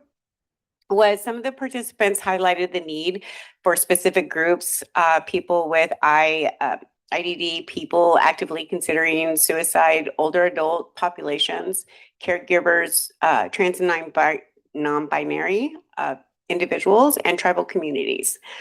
Poor coordination or lack of culturally attuned resources can unintentionally escalate the harm, which is, of course, opposite to what we're trying to do. And so there was an interest in population-specific guidance and training, communication considerations, and language guidance so that responses are safer and more appropriate. And then finally, yes, people still lack clarity about what 988 is. I mean, we heard today, I appreciated Narcis's feedback and Michelle's regarding what services are provided. That is the bulk of what they do, right? But there's still this misinformed or lack of clarity across individuals that I've come in contact with. And I think generally the group felt the same. And so there's a need for us to, among system partners and around the public, share what 988 does, how it differs from 911, and what to expect. Long documents aren't working. People want simple, clear explanations. There was interest in plain language guidance and visuals that explain where 988 is today, where it is headed, and without over-promising. So we want that realistic kind of next step of what is in front of us and what we can do. So thank you. Beautiful, April. Thank you. So work group members, people participated in the 988 work group. Did we catch everything? Is there anything you would like to add or amplify or modify from what you heard? I'm just going to look around the room here. See online. Okay, thank you so much, April. Appreciate you stepping up and doing that. And I can't advance the slide. So Beth, can you advance the slide, please? Just realizing it. All right, so I'm going to show you what we worked on, and I'm going to ask the team to distribute paper copies in the room. I'm just going to walk you through this document, and then I'm going to give you a few minutes to review it on your own. And Beth is posting an electronic version of the same document that you see on the screen and that is being passed around in the room in the chat for folks who are participating online today. So what we did was we took those of you who've spent time looking at the 5-year implementation plan that we all worked on in 2023-24 will recognize this framework. You'll see at the top the goal, the recommendation that showed up in the 5-year implementation plan. In this case, it was coordinate state, tribal, county, and regional behavioral health, along with payers, providers, and cross-sector partners to connect individuals in behavioral health crises to immediate and ongoing care. This is verbatim what's in the 5-year implementation plan. Then along the left column, you'll see the implementation activities that were recommended in the 5-year implementation plan. Again, verbatim to what's in there. Where there's new text is under the columns on the right, the ones that say progress updates example, and then the orange one that says reflections from the 988 integration work group. So under the progress updates example, we've started to populate that column or those cells with examples of progress that's been made since the 5-year implementation plan. I want to emphasize this is not exhaustive. We've only started this process. We know there's probably a lot more, and we also want to get your input today on what we've written here, so that we can, that will really inform how the progress report comes together. And then in the column with the orange heading, this is where we wanted to include reflections from the 988 integration work group. So we can capture the work that you did and the input you provided. It's not necessarily going to show up in the progress report like this, but we want to make sure we're memorializing the work that you've all done and the feedback you've provided on this implementation. So there's in the paper that you were handed, we've got all of these for both the 988 integration work group and the sustainable funding one. So I just want to, right now, I just want you to focus on 988 integration. So that's the first 6 pages. Sorry, it's a lot, but once you dive into it, hopefully it won't feel like too much. So you'll see, oh, I can't advance the slides. I keep doing that. Beth, can you advance the slide to the next page? Okay, so first page is recommendation D1. The second page is recommendation D2, and so on. So advance the slide. D2 continued. Advance the slide. More D2. There's lots of implementation activities here. Advance the slide. There's a recommendation D3. Keep going. D3, keep going. All right. I also put in something from the high quality 988 response goal. And the reason I did was because this group, and as April reported out, this group did talk about population specific considerations. That was something that this group really uplifted as important. And that actually fits very neatly with recommendation C2, which is building on national standards and best practices to ensure trauma-informed, person-centered, and culturally responsive care. So that's why I added that particular goal to this document. I'm going to give you all 10 minutes. So we're going to have till 10 to the hour to review this silently. Well, you can also talk, but I'm going to ask you to kind of confine any discussion you're having at your table to talking about this document, because what I'd really like is to have a discussion about your initial feedback on particularly how we're documenting the progress. I'm going to ask you some questions like, is this aligning with what you're experiencing on the ground? Are there other ways you might consider characterizing this progress? This will really help inform how we structure the progress report and how we report out progress. And that's a big part of why we brought the PAG back together. So again, assignment is to take the next 10 minutes to review this document and think about how we're characterizing the progress, and for 988 implementation work group members, how we're characterizing your reflections. And then we're going to have a discussion. So I'll cue you up when we've got about 2 minutes left.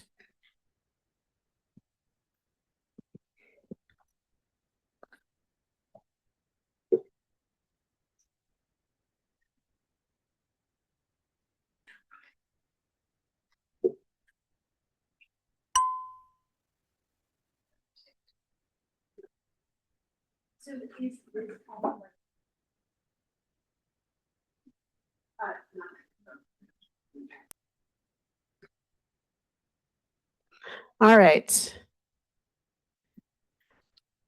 So I realize, and I want to just emphasize, this is an iterative process. So I realize this is the first time you're getting a look at these examples of progress updates. This is to get your initial feedback to start to inform development of the progress report. Antu's going to talk later on about talking about how we're going to go about drafting or how Cal HHS is going to go about drafting the progress report, with the idea that this will go out for review and comment later this year. So you will have other opportunities to look at this, but we wanted to get your initial feedback on how progress is being characterized to inform development of the progress report. So I wanted to start with a question for you. As you looked at these examples of progress updates, do they reflect your experience of how things are actually going on the ground? Are there places where the progress sounds either further along or maybe less far along than what you're seeing? Though this is an opportunity to get your experience actually out there in the field. And the second question I wanted you to noodle on is, as a PAG member, what's one concrete action you could commit to within your role or the organization to help move implementation forward? And I also saw a note from a policy advisory group member that they may not be able to access the chat. Oh no, it looks like we've got that cleared up. Okay, we're all good. So folks on the screen or on Zoom and in the room, what you've looked at here, any thoughts on how the progress updates are reflecting what you're actually seeing on the ground? Saurav. On page 7 for C2E and the progress update, I'd say that I have seen progress on the LGBTQ youth competency with the training that the Trevor Project has done with Cal HHS for 98 counselors. And in terms of what we can commit to is, as I was speaking with Antu about this morning, is we are willing to keep engaging with Cal HHS and everyone here to see what else we might be able to do to keep that going, especially in the absence of a national 988 Press 3 option. Okay, so I'm hearing Saurav saying, first of all, appreciate the personal commitment about Trevor Project being willing to continue that work. And also that you are seeing specifics like the training that Trevor Project has done for 988 call centers on working with LGBTQ plus folks. Is that right? Okay, I'm going to bring it to Jana. Hello, Jana Lord, Sycamores. One of the things that our organization provides are mobile crisis teams. I noticed on page 1, D1B, where it talks about that a referral directory was launched January of 2026. And as a mobile crisis provider, we would love to have access to this directory. So I don't know who has access or how one could access it. I am, not to put any DHCS folks on the spot, or AHP, but is that something that's potentially in the works? That might be a question we can get back to you on, Jana. So Jana Lord asked a question of this directory that AHP and DHCS have put together to provide resources, access to resource directory for 98 call centers. Other system partners would love to have access to that. And so is that going to be a possibility? How could we get access to that? And the reason why it would be helpful is because mobile crisis providers are providing follow-up care and services to all of the individuals in need. And so it would be great if we were streamlined. And I do know that came up, the question of access to this resource directories. April mentioned that came up in our discussions at the work group. I'm going to bring it over to Matt, and then I'm going to check on the screen here to see who I've got. Yeah, as a 98 center, I want to say we're thankful for the development of the statewide referral directory. I think HP is doing a good job building it out. And I couldn't agree more with you, Jana. Like, I think that any resource directory, referral resource directory that's useful for a 988 counselor in the heat of the moment is absolutely equally relevant to an MCT team in the field. And I think, at least as a call center, I think it makes a lot of sense. So Matt, I hear you echoing the value of that resource directory. Tara, I'll come to you in just a second. I'm just check and see if I've got anyone on Zoom with the hands up. And Beth, maybe you could pop the slide down and then we can see folks on Zoom. Michelle.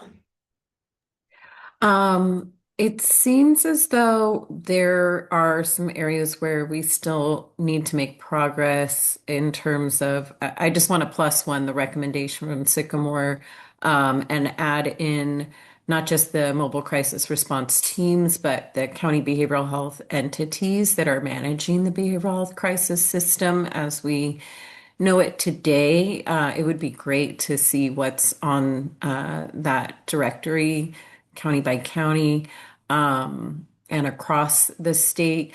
And then in terms of the fees, just we have not made progress in ensuring that the fees are adequately supporting our call centers or mobile crisis. And so would want to have the ability to flag that as work that still needs to be done. And then finally, with so many of these recommendations, I know the statement was made earlier that we're not changing the first two columns, but the world around us has changed.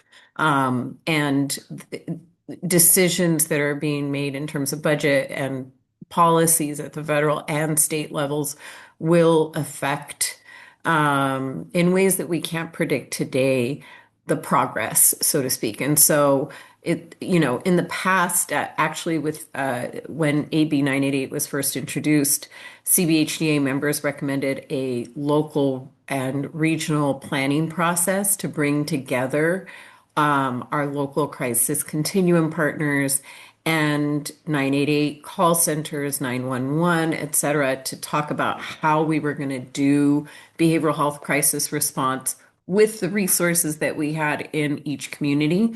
That idea has been shared formally within this process over the years. And I don't see that reflected, and so progress has sort of not been made on advancing some of those concepts. But it does seem like so much of the work that's been done is really siloed. It's like 988 call centers as sort of its own bubble, 911 to 988, but missing the crisis continuum piece. We're doing the mobile crisis piece. And so there's got to be some connective tissue. Our hope is that with the state moving to designate 988 call centers, that can help, but there still needs to be additional connection across all of these different efforts to link the various parts and pieces. So Michelle, I hear you saying a few things. First of all, I'm hearing a lot of echo for access to that resource directory. I also hear you saying that the context has changed since the 5-year implementation plan was written. And so consequently, you see value in revisiting some of these implementation steps and recognizing that contextual change. And then the last thing I heard you say is that we're not done with the work that needs to be done coordinating across each other and working together. And you have made that recommendation in the past and would like to see that continue. Did I get it right?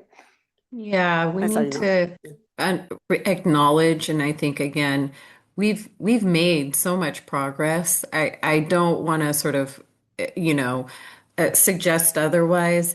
And it feels like we're at an inflection point right now where things are shifting again. And in some cases, we're moving backwards. But what's the opportunity? What are the lessons learned? I just hear and see a lot of places where both at the state level, in terms of the direction and the policy, and at the local level, more needs to be done to shore up our interconnectedness, and particularly having the regional level, the locals, advance the regional planning.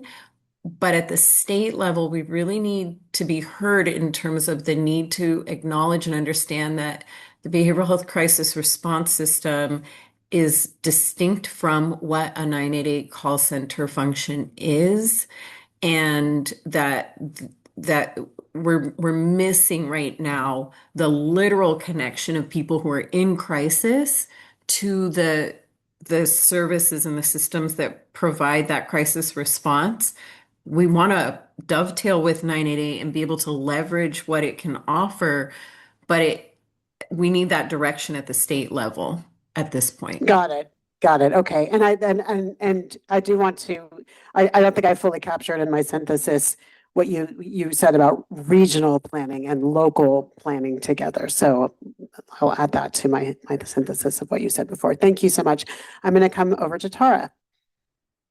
Tara Gambo Eastman with the Steinberg Institute. I really appreciate all of the work being laid out in this way. It's very easy to follow. I think maybe because the progress updates focus very much on process, like the checklist of what the state has done, it feels like it paints a rosier picture. I think in terms of implementation, I think if you added a little bit of what the impact of those actions was, it would help both highlight the successes, but also where there may be challenges that need legislative changes or additional funding or additional coordination at the local level that would be that would help the reader of the progress report understand what the next step is. So like, for example, you have a progress update sharing that training and technical assistance on billing was disseminated.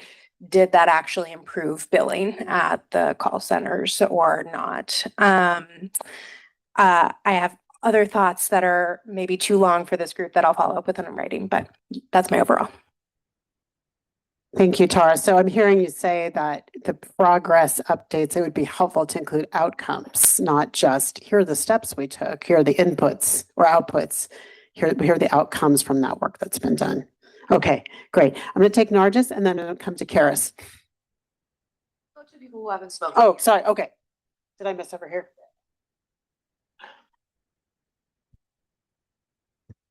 Thank you so much. Lon Nguyen with County Santa Clara Behavioral Services Department and 988 Crisis Center.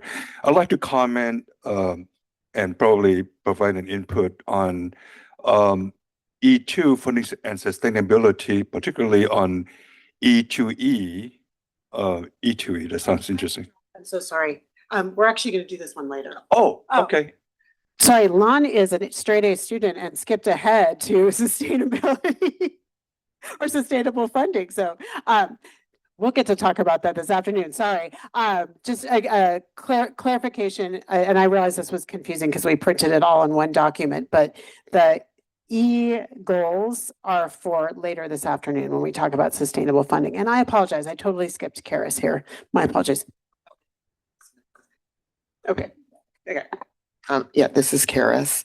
So I have a couple of, like, as I'm reading it, I also appreciate the clarity, like it's easy to read and follow what's going on. And I have a couple of questions around, it seems we're thinking, and y'all are going to have to go in my brain, which I hope you enjoy for the moment, is we're thinking, I think, kind of narrowly about behavioral health and behavioral health systems. So I don't have the bios, and I'm asking myself, where is housing and homelessness? Where is criminal justice involvement? Like where crisis may happen or where we're trying to prevent crisis? How are they part of understanding the role of 988, using 988, not using those kind of things, where, like, if I'm looking at D2D, for example, it says evaluate and propose strategies to support coordination between 988 crisis centers and community-based response. Well, the community-based response might be the homeless outreach team that's doing homeless outreach 24/7. It might not be the mobile crisis team. That's what I'm saying, is how are we connecting those kind of dots to where our people are, not where we in behavioral health are, is I guess what I'm saying. So that's one question. The other is, or one thought, I don't know if it's a question, it's just a thought. The other is under 2DE. I love the reflections. And it says, and express concerns about delayed deployment of some functions. Okay, which ones, people? Which ones? So I was curious about, like, which ones, if that could be more specific. And then lastly, to someone's point around D2B, no, wrong. Let me see. Why doesn't this? Okay, I've answered that question. I'm sorry, going back to D1B, and the resource thing that was created, I just had a flashback to Bruce Brosnan and Network of Care. If anybody remembers those, yeah, did you just have a flashback right now? It's like, oh my God. So great idea. And the hardest part with it was the upkeep and making sure that this directory doesn't create its own ghost network, and you go to a dead link or it's not up. Like, I'm very curious about any since it's just launched in January and it seems it's going to be updated quarterly.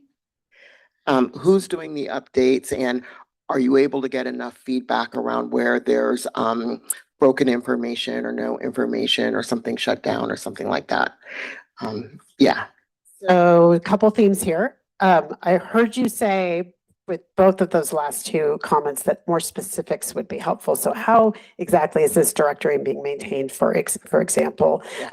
What are the specific functions that people are recognizing have been delayed in deployment? I also heard you say that in the progress updates and maybe the reflections, you'd like to see us thinking more broadly about the continuum and considering maybe some of those other community-based resources that folks need to access when they're in crisis.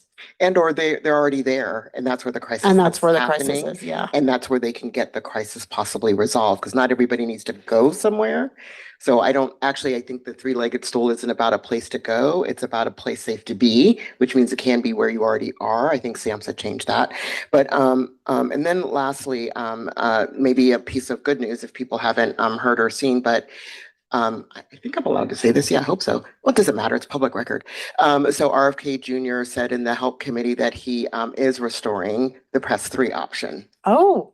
So we just have to watch and make sure Senator Baldwin really pressed him on that. Okay. And his response is, yes, we don't want division. The president, I won't say the president said, we don't want division, so we will be restoring. And Senator Baldwin kept saying, are you going to restore it?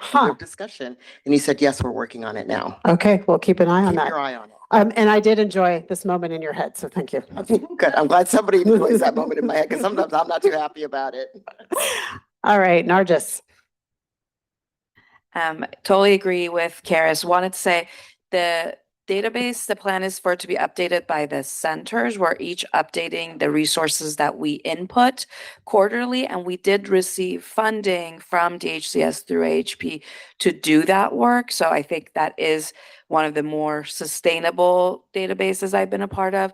And I will say, our center is also part of the 90-Day Tribal Task Force, and that group has developed its own, I guess, relatively low tech, it's like an Excel spreadsheet of tribal specific and native specific resources. And they had asked me to amplify their voice in this space and ask if those can be input actually into the database and give that way the 90-day centers have access to those specific resources, considering it's one of our goals here. So I think that's kind of something that could happen, and they would love to have access to the database too. So I think this database is popular. And then the question I had was around some of these things. I do think the system-wide examples are accurate, but for some of them, there is further progress in specific pockets, and whether that would be helpful for you all to have. Maybe, for example, if there are places where D1A, like the 988-911 relationship is further along than it is at the larger level, would it be helpful to have those examples so we can see what those instances have in common as we build the larger system? For a lot of these, I could think of specific examples, but not system-wide examples. So just wondering if there's room for that. Antu answered the question, and I'll amplify it so folks on Zoom can hear. The answer is a resounding yes. Maybe what we can do as a follow-up is structure some kind of email to all of you as a call to action, that if you see or think of examples as you're reading these that you could share. We do want to tell those stories. We asked at the January discussion about your examples of effective collaboration, and we're going to want to hear as many of those as we can. I think in the 988 integration work group, folks talked about the importance of using stories and qualitative examples to help get the points across. So we have about 5 minutes left. I see Phoebe on the screen and then Brenda. I also want to just set this up because we, of course, did, as I warned, did not get through all the questions I wanted to ask you, but I'm gonna, we also have a draft toolkit outline to share with you. So what I'm thinking is I'm gonna take Phoebe's comment / question and Brenda's, then we're gonna break for lunch. And if we have time at the end of the day, we'll dive back into the toolkit and also queue up if folks have thought of ways in which, oh, and I see Claudia too, sorry, Claudia, ways in which you might be able to commit to advancing implementation. So I'm gonna go to Phoebe and then I'll take Brenda and Claudia, and then good news for all of you, we'll break for lunch. Phoebe. Mine will be quick and it's a little bit still down that rabbit hole of the resource directory, but I think that's, I guess, one of those places where the big regions approach to resource expertise doesn't work incredibly well. I think it's really hard to know like what's actually useful in Modoc County as well as in Sacramento all at the same time. And I think I'm not super knowledgeable about what that resource directory exactly looks like, but in many counties 211 is actually the main resource directory. And like, are there not more efficient ways to sort of keep resources updated in a more localized way and linked to existing capacities that maybe would be less expensive? So just throwing that in the mix. So Phoebe, I'm hearing you jump on to the conversation about the value of that resource directory, and that in smaller rural areas, that structure, that larger statewide structure or larger regional structure may not work. But maybe are there some lessons learned from the experience of collecting and maintaining that could be useful to be applied elsewhere? Did I hear that right? Yeah, and just adding, and are there other existing places where resources are being tracked and made accessible and updated in a very regular way that we're already paying for that collectively as a society or whatever that we could use instead? Okay, so how can we leverage what's already being done well? Got it. Okay, great. Thank you. Brenda. Just a real quick thing, just on D3D, in terms of progress updates, it's kind of covered under Prop 1, but just flagging that the commission has peer respite projects coming out soon too. So just putting that in the mix too. I appreciate the reminder. I remember we talked about that in January, so thank you for that. And we can follow up with you directly on that one. Thank you. All right, Claudia.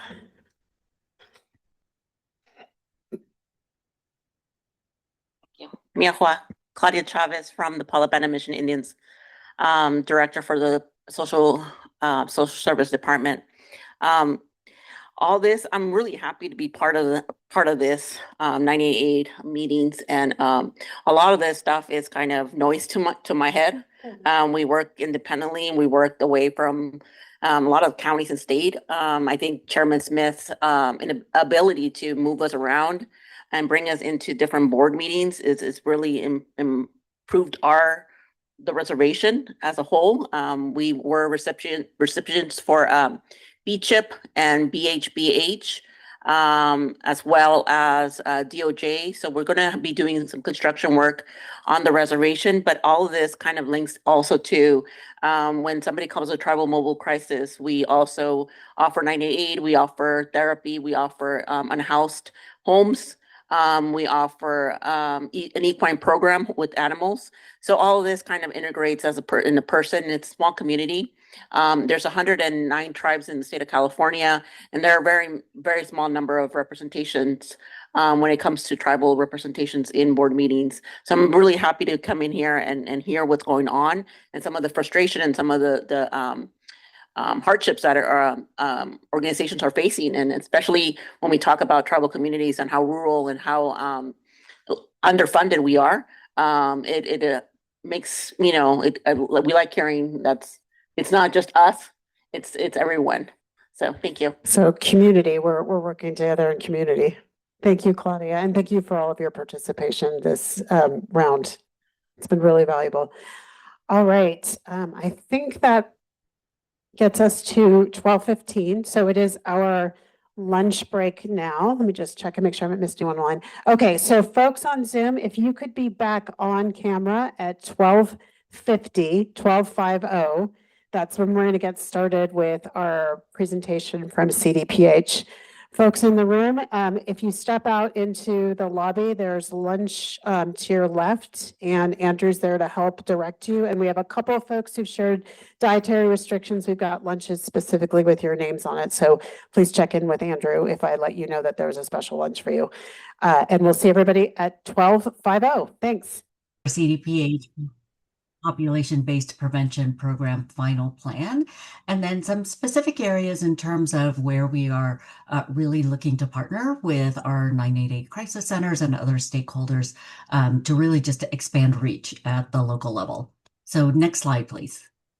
And apologies, I can't be there in person with you. I'm actually located down south. So, but hopefully everybody can hear me and see me. So for today, our agenda is going to be, I just want to do some quick level setting and an overview of our CDPH BHSA final plan, go over a little bit some of our statewide efforts, specifically focused on our role in the 988 implementation plan, and then dive deep a little bit into some of the campaigns that we're moving into.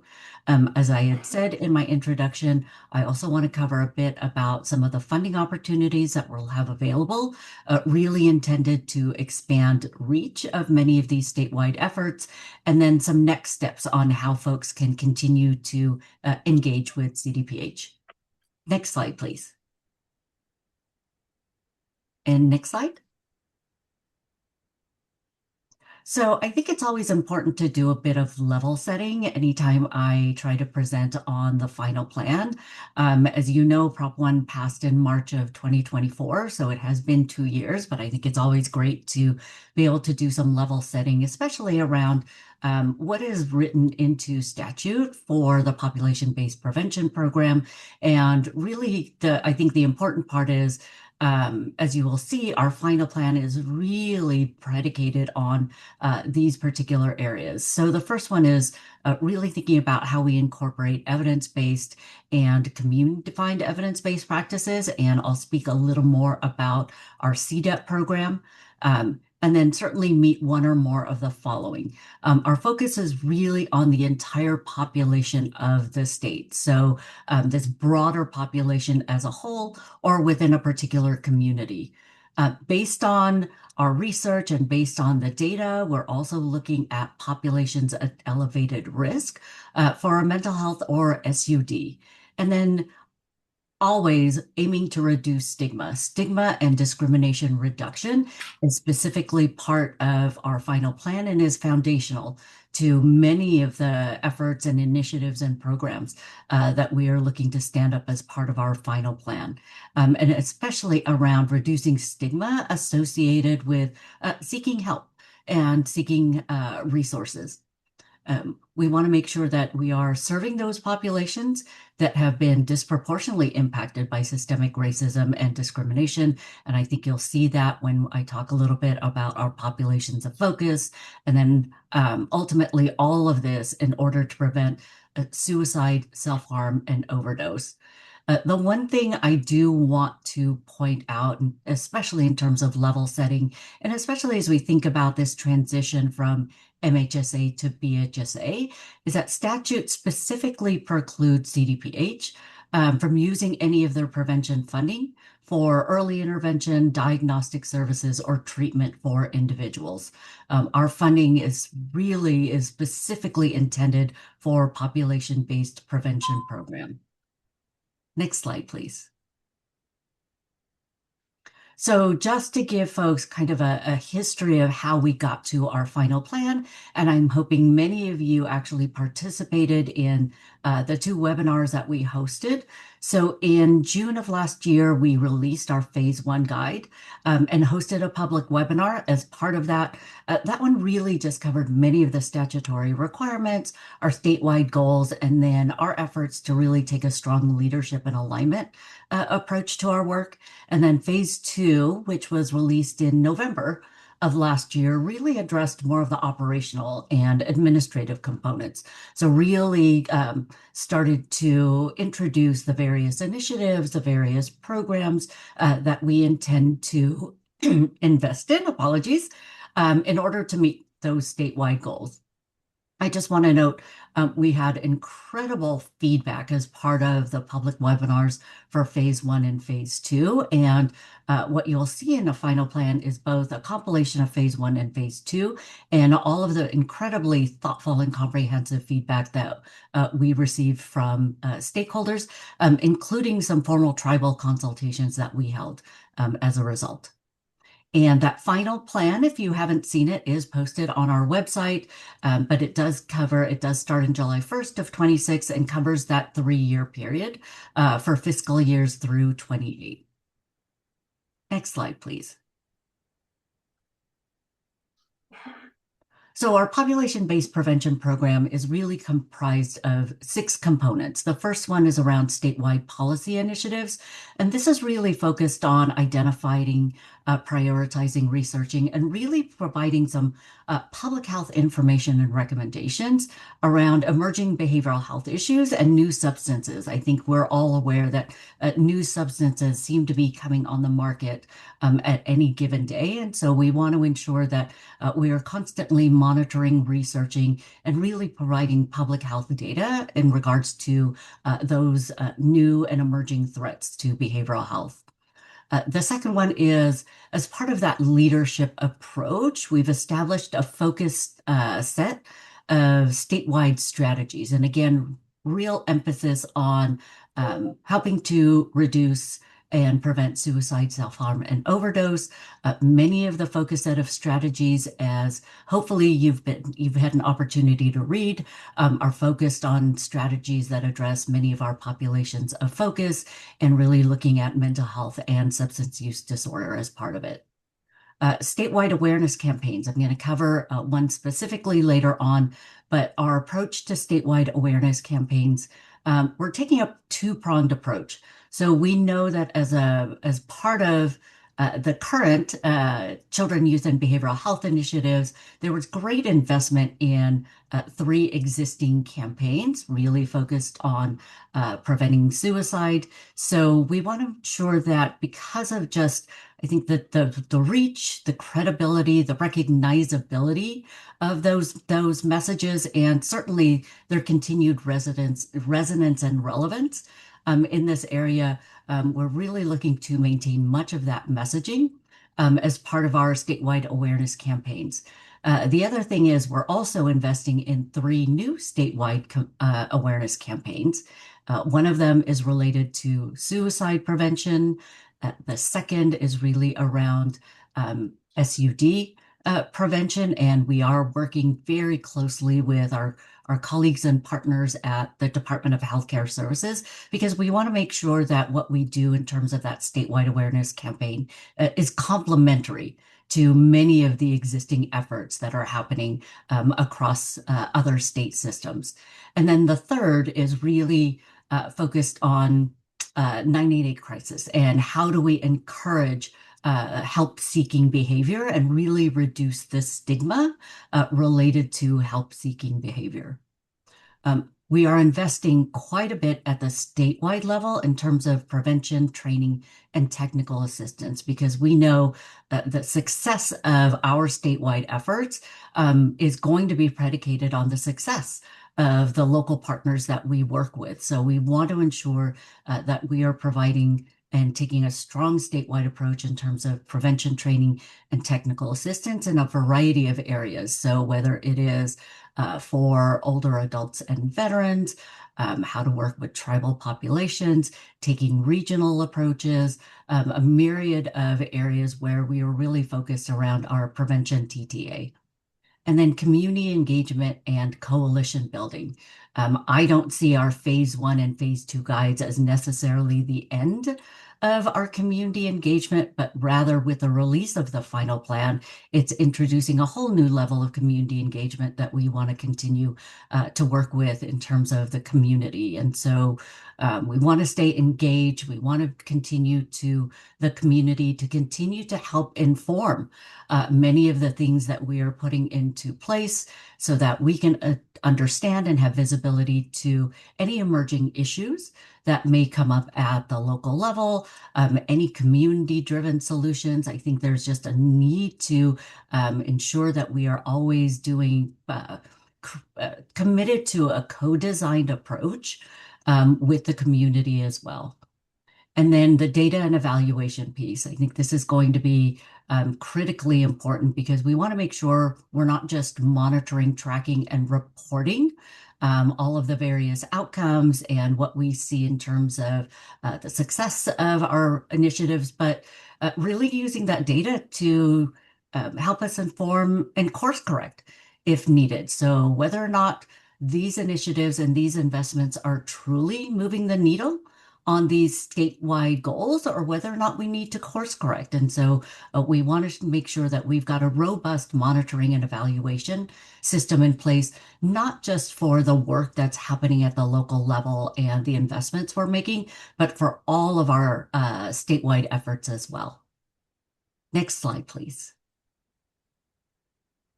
So as I had mentioned earlier, we've noted, especially through our data, our research, and much of the community engagements that we've held, our priority populations for strategic investment, and I won't go through them here, but these are the ones that are included in our final plan.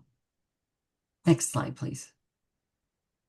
So I want to cover a little bit about the statewide efforts that we have included in the final plan and some of the things that we are investing in. Next slide.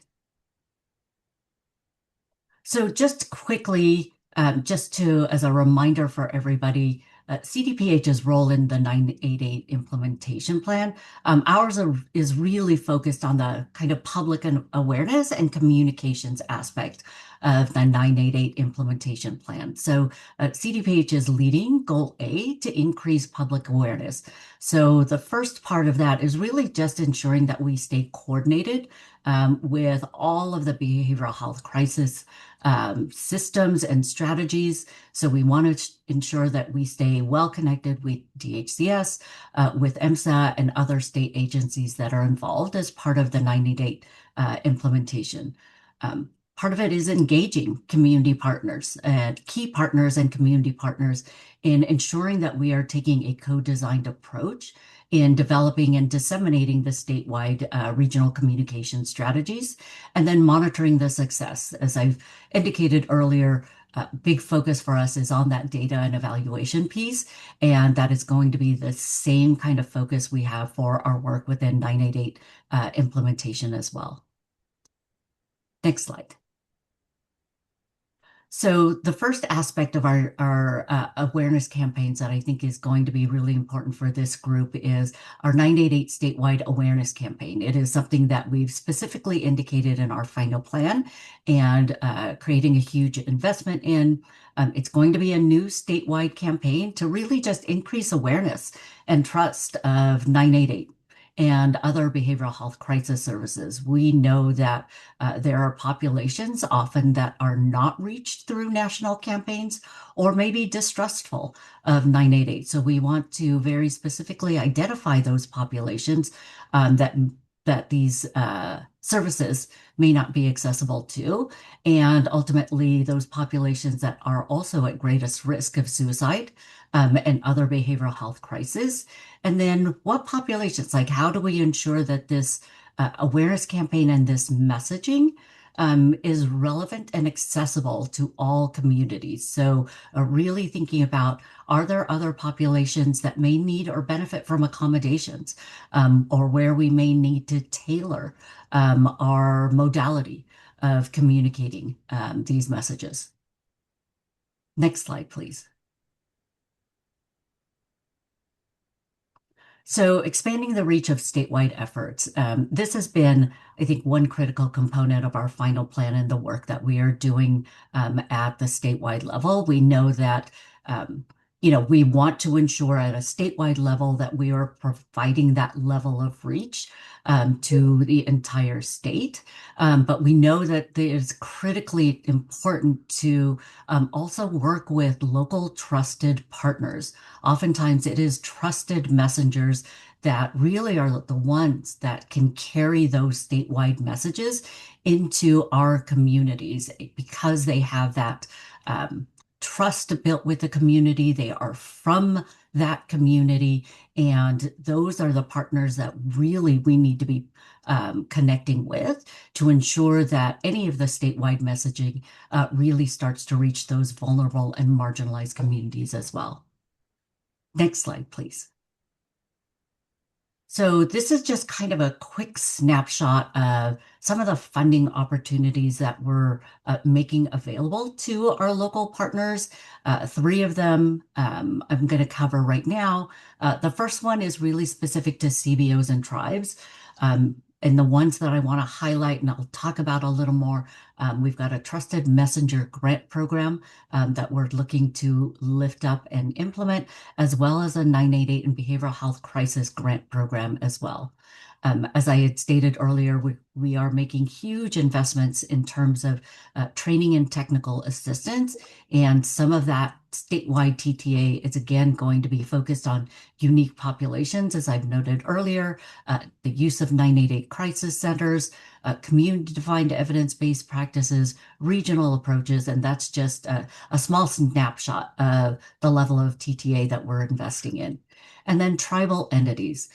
We know that oftentimes tribes really have not had the access to critical resources.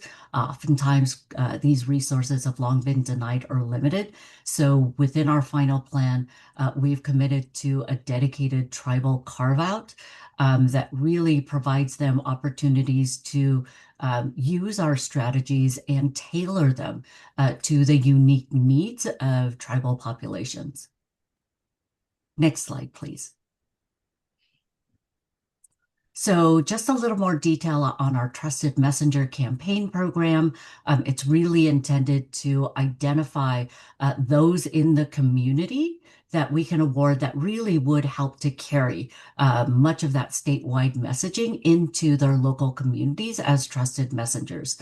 The one thing I do want to point out, and really just as an acknowledgement of the critical role that 988 crisis centers, the 11 crisis centers we have across the state, acting as trusted messengers in this space.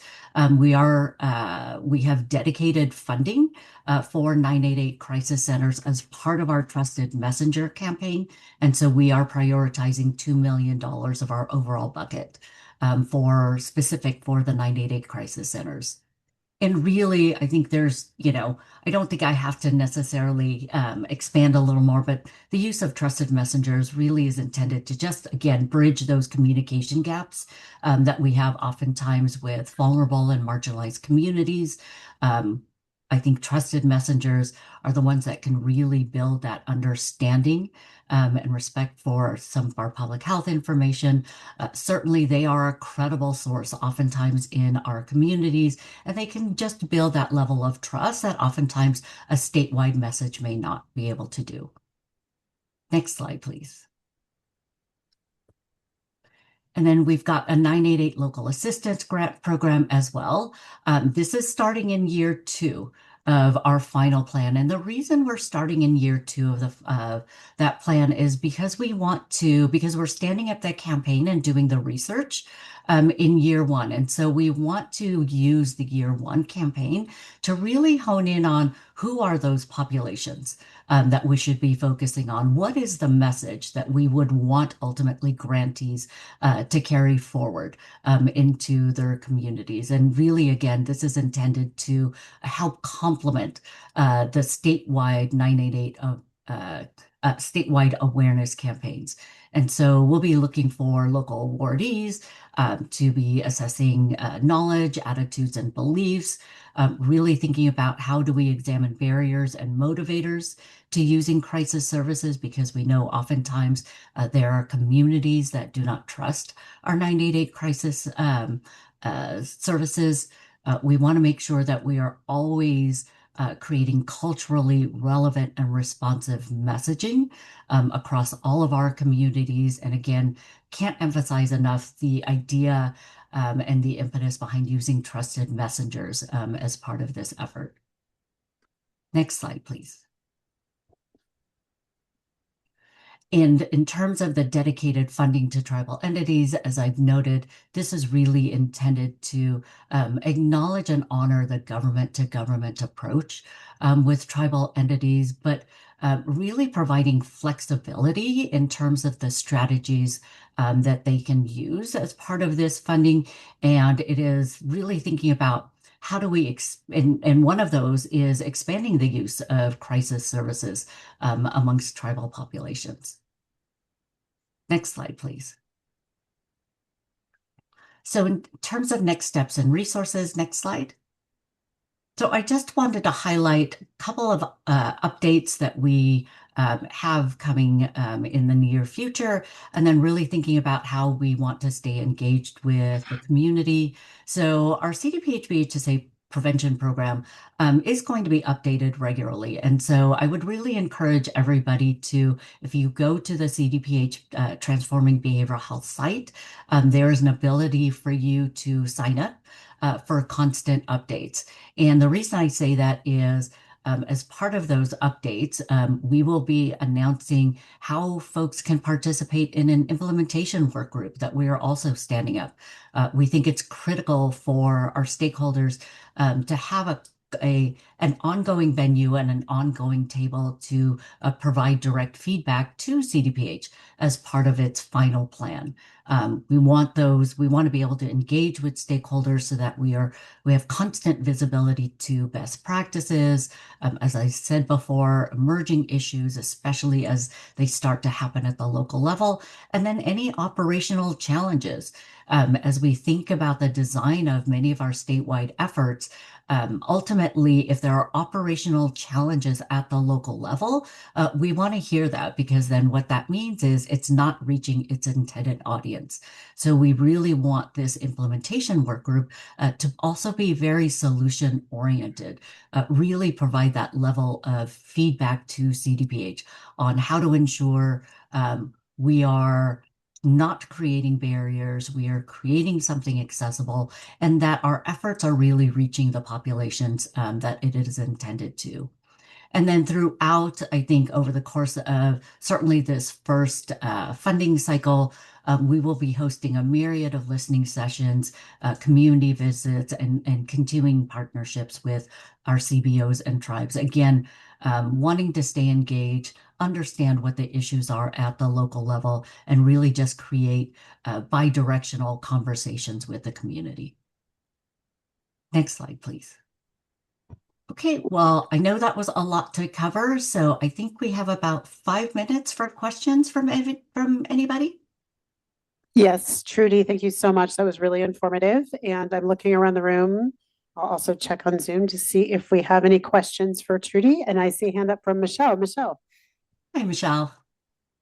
Hi, Trudy.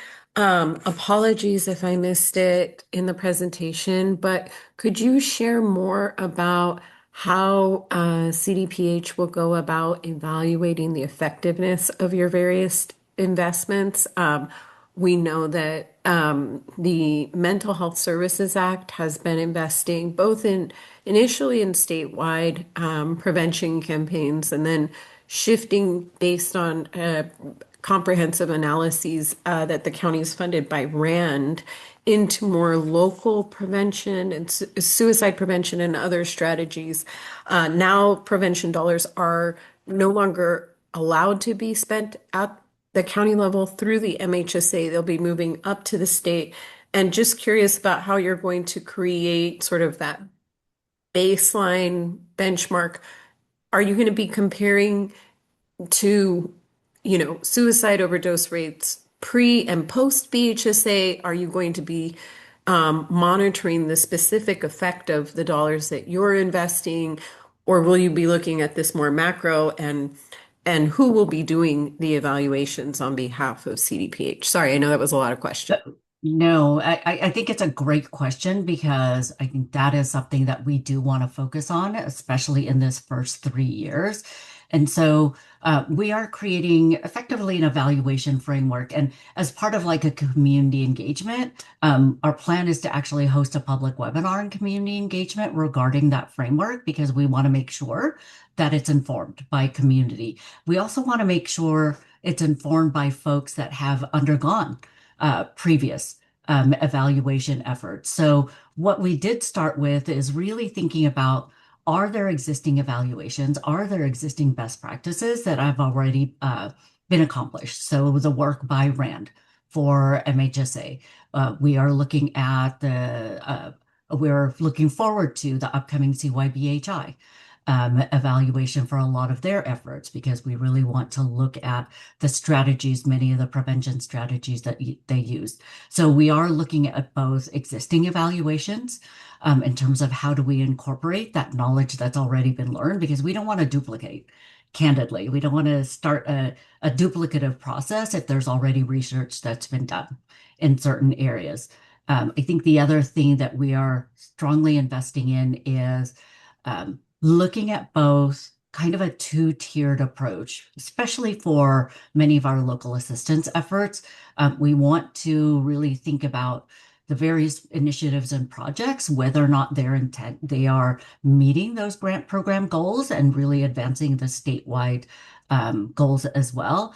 And then taking that into a macro level, like how at a broader CDPH level are all of our investments taken together, really helping to advance the goals. So I don't know if that helped to address some of the questions, but we're really thinking about it from a two-tier perspective. So both at a project initiative level, as well as then if we take everything into account, whether or not our full investments have really made an impact. Thank you, Trudy. And I have one quick follow-up on the 988 campaign Sorry, awareness Michelle, campaign. Michelle, I apologize Oh. for interrupting you. I've got a few hands up in the room. So may I take these other hands and then I'll come back to you for your follow-up? Sure. No. Okay, great. Just want to make sure I give everybody a chance to ask their questions. So I think we have time for Karis, Tom, and then we'll come back to Michelle, and then we'll need to move on to our next topic. So I'm going to go over to Karis. Thanks so much for the presentation. That really helped me understand what prevention means. I wish it had another name, because this doesn't feel like it's really prevention. I mean, it does, but I wish it was just clearly stated what it is. But nonetheless, that's a fait accompli, can't go back. But my question is around the trusted messengers. Is that a new thing, or is that community health workers? Are they promotoras? Are they people who are already out in the community as trusted folks that we're talking about? Or is this like a brand new group of people? I just want to understand that a little bit. And also, I think Michelle took care of my other question, which is, campaigns, they've been done. How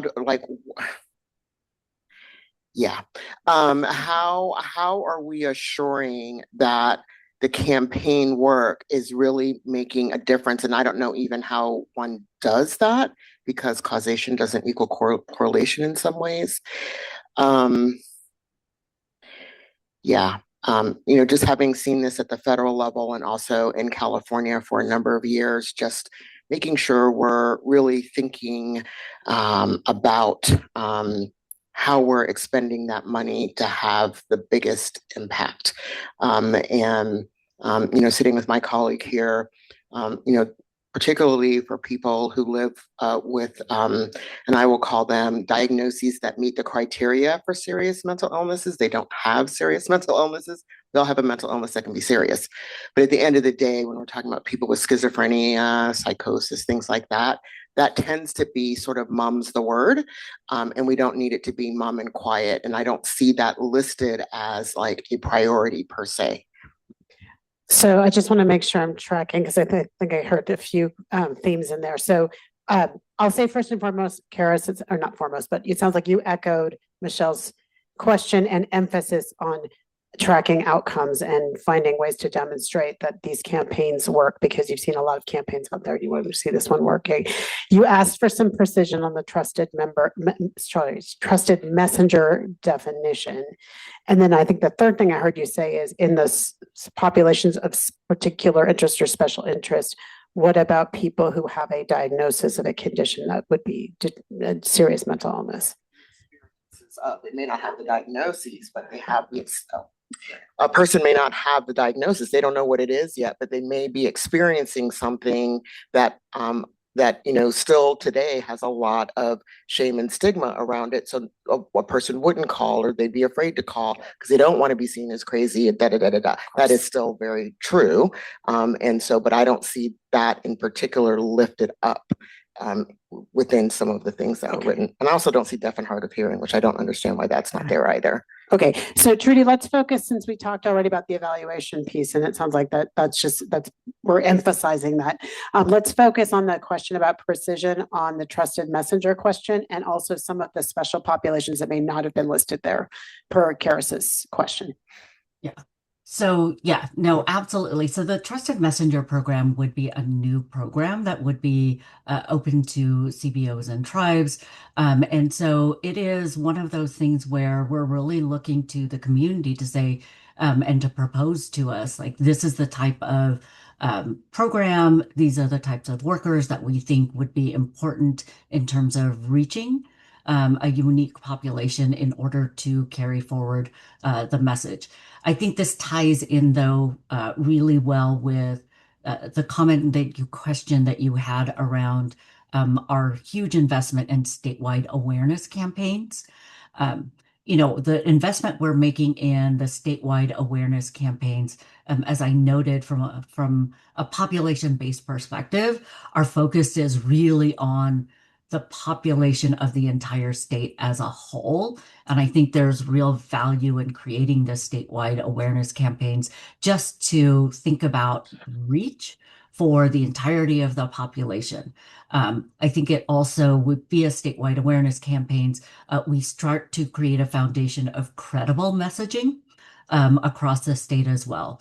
One thing I noted, and why we're also doing a Trusted Messenger campaign, is it's intended to complement those statewide awareness campaigns. And so just really thinking about, despite the fact that we are hoping to reach the entirety of the state, we know and we acknowledge that there are local communities that need tailored messaging, that need trusted messengers in order to, you know, really carry that message forward, because a statewide awareness campaign may not reach certain communities. So we're complementing it with that Trusted Messenger program so that they can tailor that messaging for unique communities and carry it in a way that's trusted by the community, because we really hope that it's coming from someone within the community to be able to do that. So does that answer your question in terms of, I think, the Trusted Messenger and the statewide awareness campaigns? Thank you. Yes, for the Trusted Messenger, and I'm going to push back a little bit. And again, it may be too late, you know, too bad, so sad. Population as a whole makes me hear all lives matter.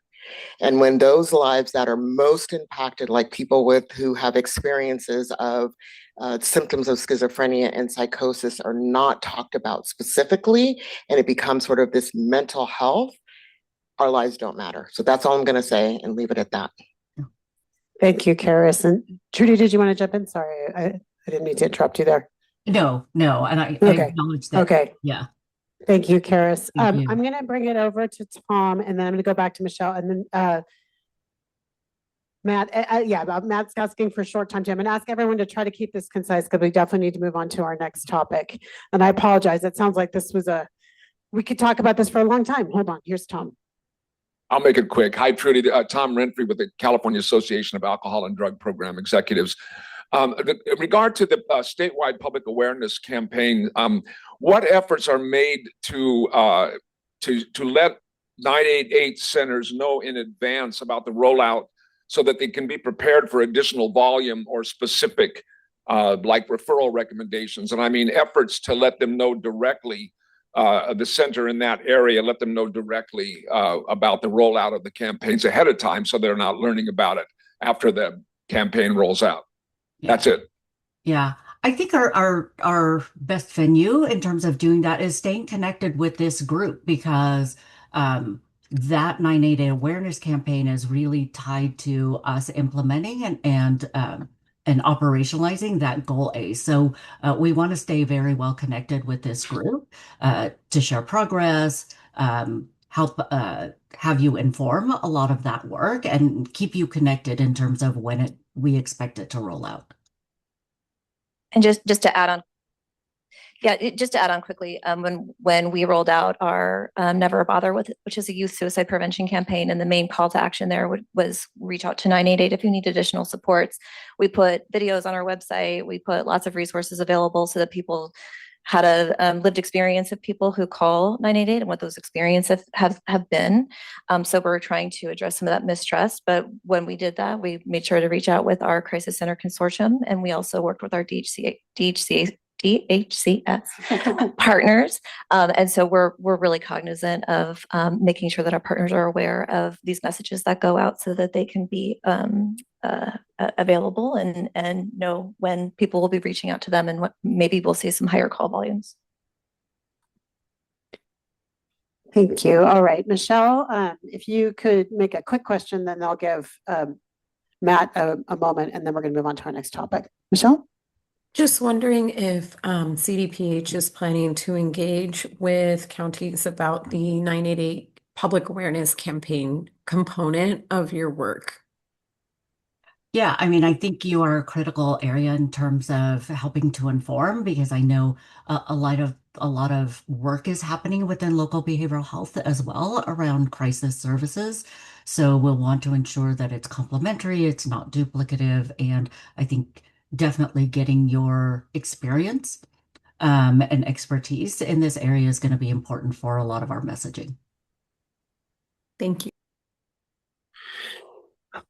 Trudy, it's a question for you, but I'm also going to piggyback on a couple comments that were just made, right? So, Matt Taylor, Senior Director of Crisis Line Operations at D.D. Hirsch Services in their 988 Center.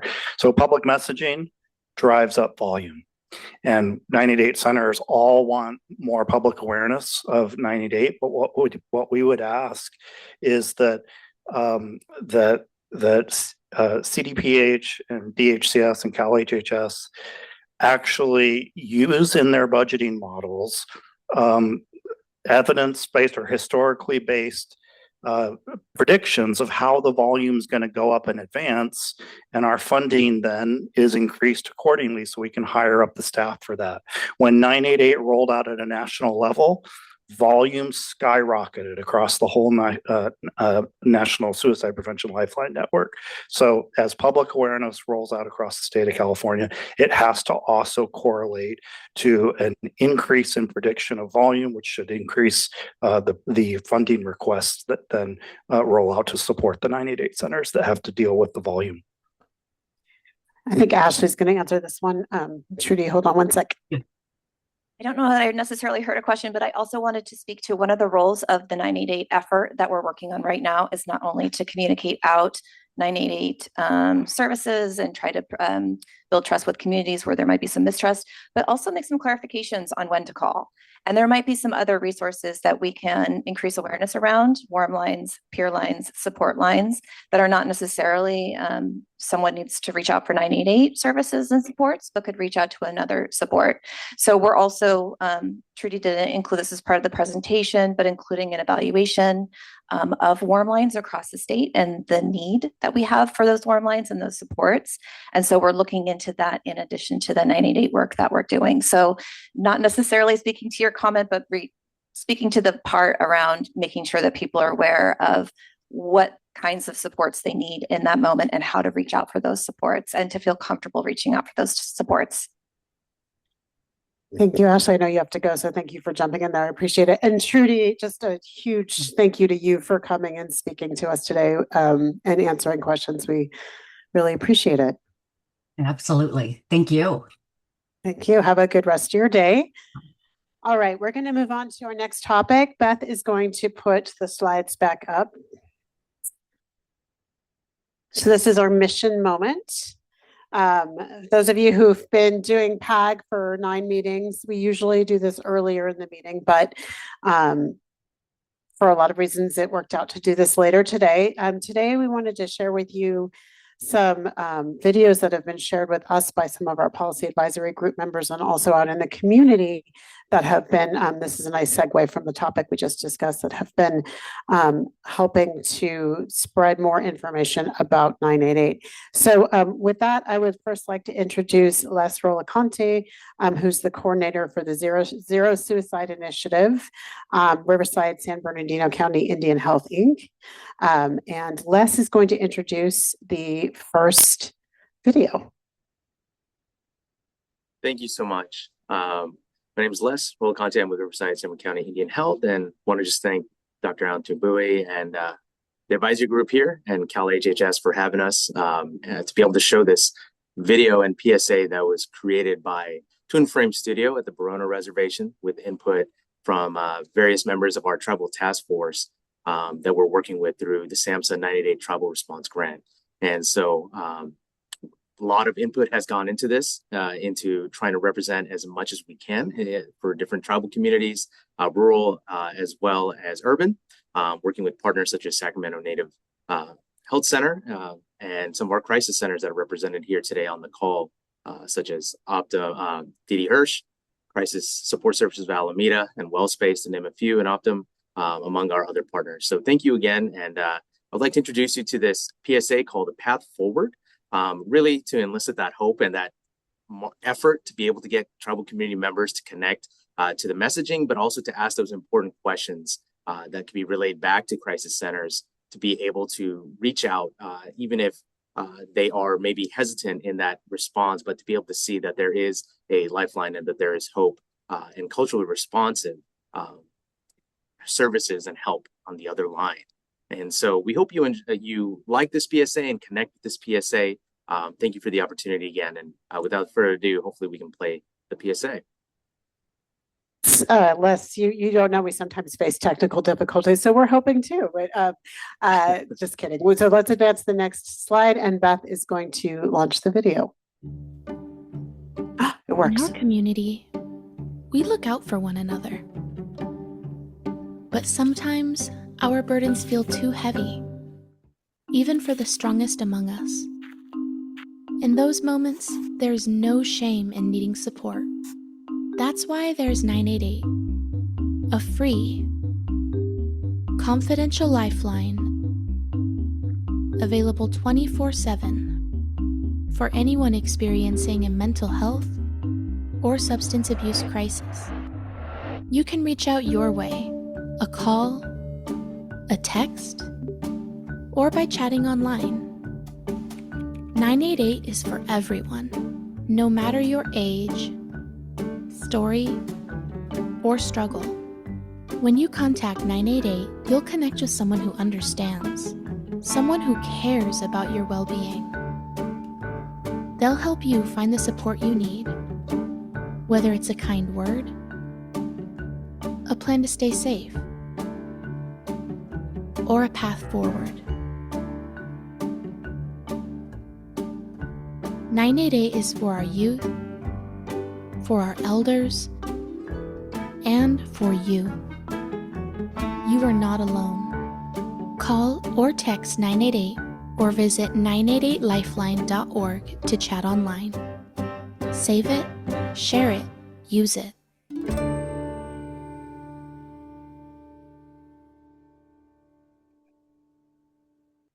Les, thank you so much for introducing this video and sharing it with us. It means a lot to all the folks who are doing this work to get to see this output, so thank you. And now I'd like to introduce, well, you all know him, our very own Ryan Miller, Deputy Director of Integrated Programs at Riverside University Health Systems. Ryan's online today as well, and he's going to introduce the next video. Wait, don't play it yet, don't play it yet, don't play it. Okay. Oh, You have to have Ryan introduce first. it's okay. She needs no introduction. Really, she will tell her story. But we do like to highlight our consumers that are impacted by the wonderful work everybody does. But this is Carolina, and as always, she hopes you enjoy her video. Okay, Beth, now you can play. My name is Coralia and I'm 14, but I go by Coraline. I ran away that morning. I was gone for 10 days and it was like a very impulsive decision. Like it was just out of nowhere, I was gone. And then I came home 10 days later and I had to be hospitalized immediately because I wasn't eating and I was engaging in self-harm. And I was there for about 7 days. I went into crisis and I started just throwing things and crying and screaming, and it led me to my second hospitalization where I was, I think I was at ETS for 2 weeks, and then I got discharged, and that same day I just went into crisis again because just being in my room, being in that same environment. The first time I had the mobile crisis team come in was when I had fallen into a very deep depression and I was engaging in self-harm, but like it was completely different when everything actually happened, because the crisis team, the first woman that came out, I don't remember her name, but she really helped me. She gave me a hug. I was bawling my eyes out. She just gave me a hug and she comforted me. And then the second time the crisis team came in, it was Vincent and Michelle, and my experience was completely different. And they let me talk, and I never felt that judgment or like a fear of judgment at all. She just let me talk, and it was really comforting. And I'm very thankful like I gave the crisis team a chance, that like I stopped being so like isolating and resistant to treatment, because the whole time I didn't want help. I was like, no, I'm fine, I don't need help. But I'm really thankful that I did get the help I need, because I feel so much better than I did before. It really does help when you open up and you talk about like these things, because bottling it in is like the worst thing you can do. I've seen it so many times. I'll be like, no, I'm fine, I could just keep it in, but it doesn't work. But now I feel like there's like a purpose for me to being alive, and like there's a purpose for everyone, and I really feel that in my heart. So I'm very happy with who I am now. Yes.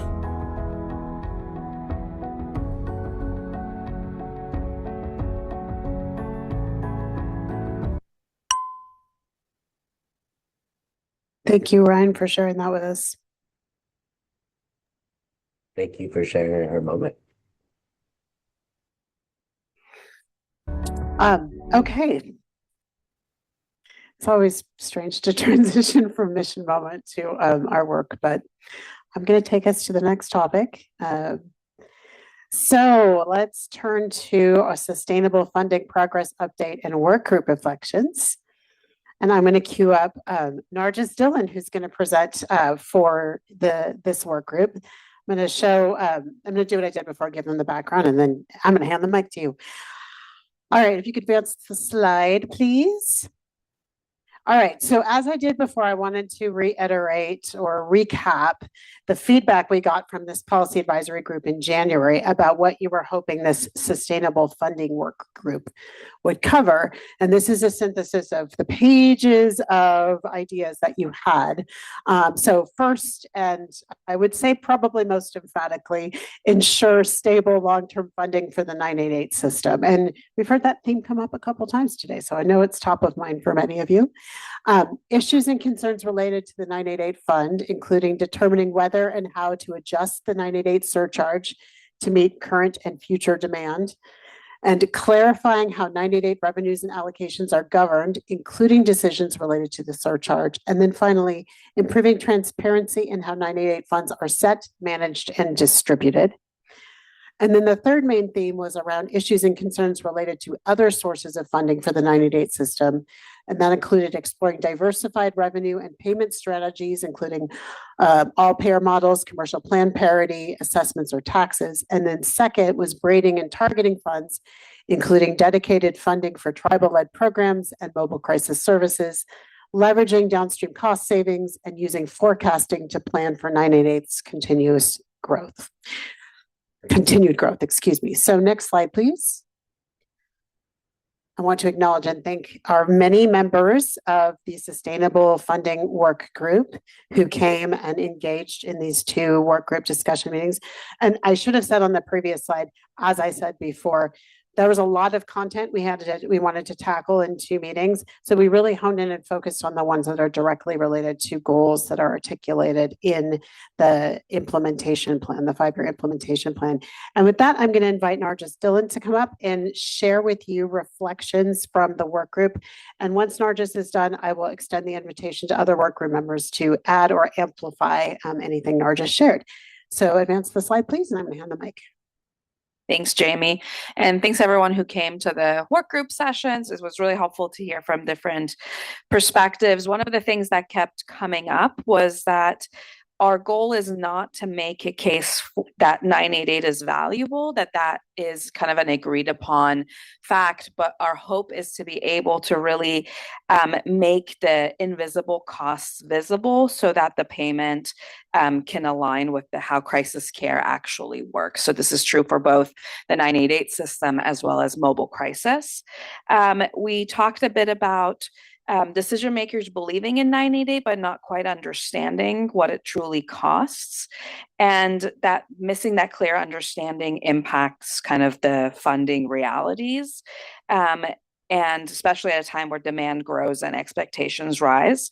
Work group members thought it'd be important to document and communicate the true full cost of 988 using clear data, forecasting, and stories.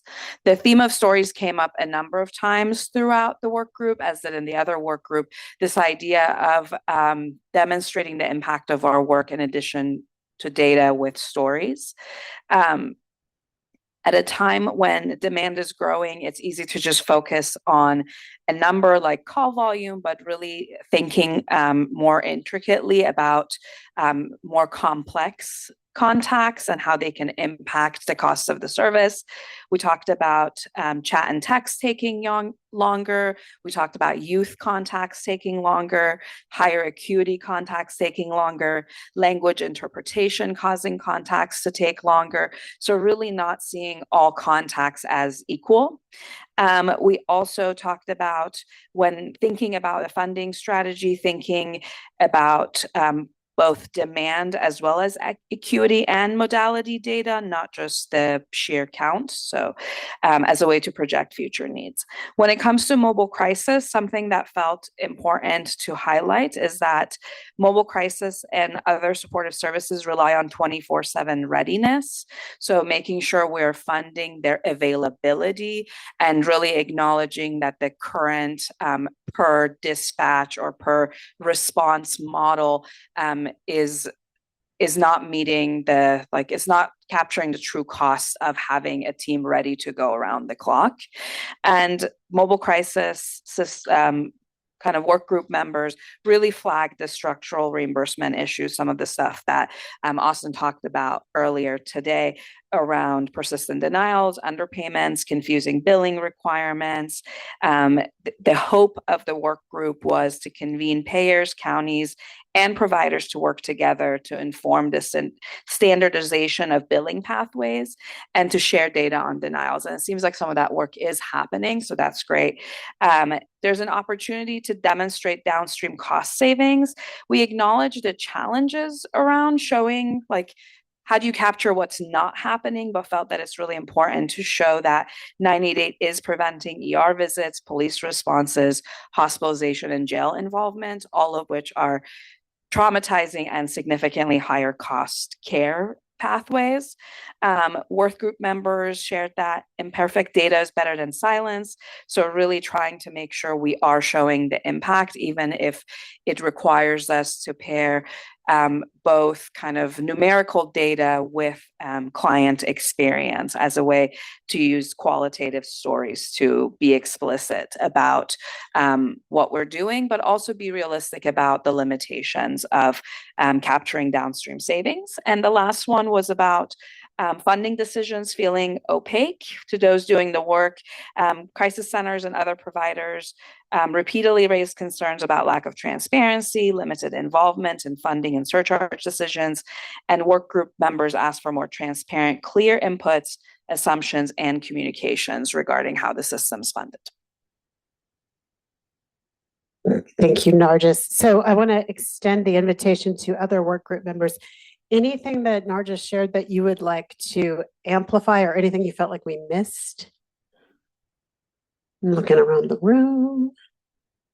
Check online here. Michelle. Yeah, I mean, I do think it's important to reinforce that because OES has a history of doing 911 call centers, which are fundamentally different from 988 call centers, the methodology, I think, does need to be explained for how 988 call centers are being determined for the fees. My understanding is it's a per line determination, but more information would be helpful. The call centers have talked about transfers and other pieces, and ultimately, I don't think that our California or federal statutes constrain how we design the fee to be able to accomplish the goal. And the goal really is to have the fees support the functioning of our call centers. We know that's not happening right now. So I think moving forward, it would be great to see a more sophisticated methodology that really gets into not just sort of looking at how we do 911 call centers, but the very unique and different across different 988 call centers, ways of performing these functions, parsing out what they do under 988 from other lines of business that they have, but ultimately with the goal of sustainability. I know that in some cases, not all cases, counties contract with call centers for other things. And, we as county behavioral health agencies would also like to know where we do and don't have to pay for and support certain functions. The fee is there and could be a real boon both to the call centers as well as to our very scarce resources. And so it's just sort of an urging to say, let's not try and do the same thing again, but let's try to completely relook at how we're assessing what is needed to support our call centers moving forward. And then I also wanted to flag that this conversation is not inclusive of the throughput mobile crisis services, whether it's linkage to dispatch or a contract or co-located dispatching. But either way, the statute did envision the fees also paying for mobile crisis. And again, I think there's so much more room for us to leverage these fees and make sure that they are going towards the intended purposes. Thank you. So Michelle, thank you. So I'm hearing you amplify and expand upon that sixth point about funding decisions feeling opaque, but also saying that the methodology that we're using now needs to be rethought and more applicable to how 988 works, which is quite different from how 911 works, and inclusive of how you might use fees to pay for a mobile crisis, which was envisioned in the statute. I see you nodding, so I think I got that. All right, great. Anyone else want to amplify or expand on what the work group said? Okay, then let's move to, like we did before, so you have that packet. Lon, this is now when we're going to get to your question or your thought on the sustainable funding, but I'm going to give you all 10 minutes to look at the sustainable funding section of your packet. That starts with recommendation E2. That's the funding and sustainability recommendation. And Beth, if you don't mind just advancing a couple slides here. I also included one slide on data from E3, which is the data and metrics goal, because a lot of our discussion, as Nargis mentioned, was talking about how we can use data to demonstrate the real costs, among other things, of the 988 system. So I want to give you 10 minutes to review this on your own. We're going to come back together at about 2 o'clock. And I'm going to ask you the same questions. Again, I want you to focus primarily on the progress update examples, but also please take a look at the reflections from the Sustainable Funding Work Group. And then I'm going to ask for your feedback on how we're characterizing those progress updates, and that will inform how we develop the progress report. So we'll circle back together in 10 minutes at 2 o'clock.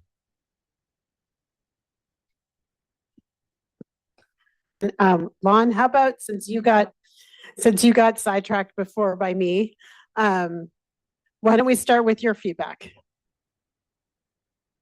Thank you. So the comment is particularly relating to E2E, page number 11. So while we acknowledge that DCS continue to work with 98 crisis centers to identify operational costs and get a feedback regarding annual funding allocations, I think that's pretty helpful because each 98 crisis centers have its own challenge and needs and so on, a unique needs, challenge and needs. But I'm also looking at the so-called the implementation partners. The 98 centers has a 98 crisis center consortium, and at the oversight or macro level, wondering if the crisis consortium can be part of the partners looking at the so-called in the implementation process to provide input and feedback to the funding allocations and so on, because the consortium represent other 98 centers, and we know the operation needs and the issues and so on at the general level, even though it's important to also reach out to each crisis center specifically, but having that input from the crisis center consortium is also going to be helpful with the funding process. Okay, Lon, so what I'm hearing you say is the consortium needs to have a partnership role. You think that would be valuable for the consortium to have a partnership role in here, whether or not they're listed as an implementation partner. Your emphasis is on the partnership role, right? In identifying operational costs and the true costs of running the system. Did I get that right? Okay, great. All right. I'm looking around to see what other feedback. I'm going to check online too.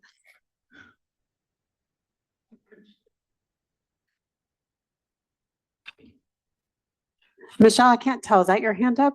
There's like a little hand. Okay, there's a little hand icon on your face, and I can't figure out what that is.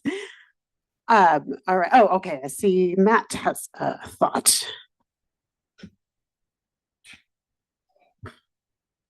Yes, an additional comment about the funding methodology. So just a couple days ago, 98 centers received, sorry, I'm supposed to introduce myself, Matt Taylor, D.D. Hirsch Mental Health Services, 98 Center.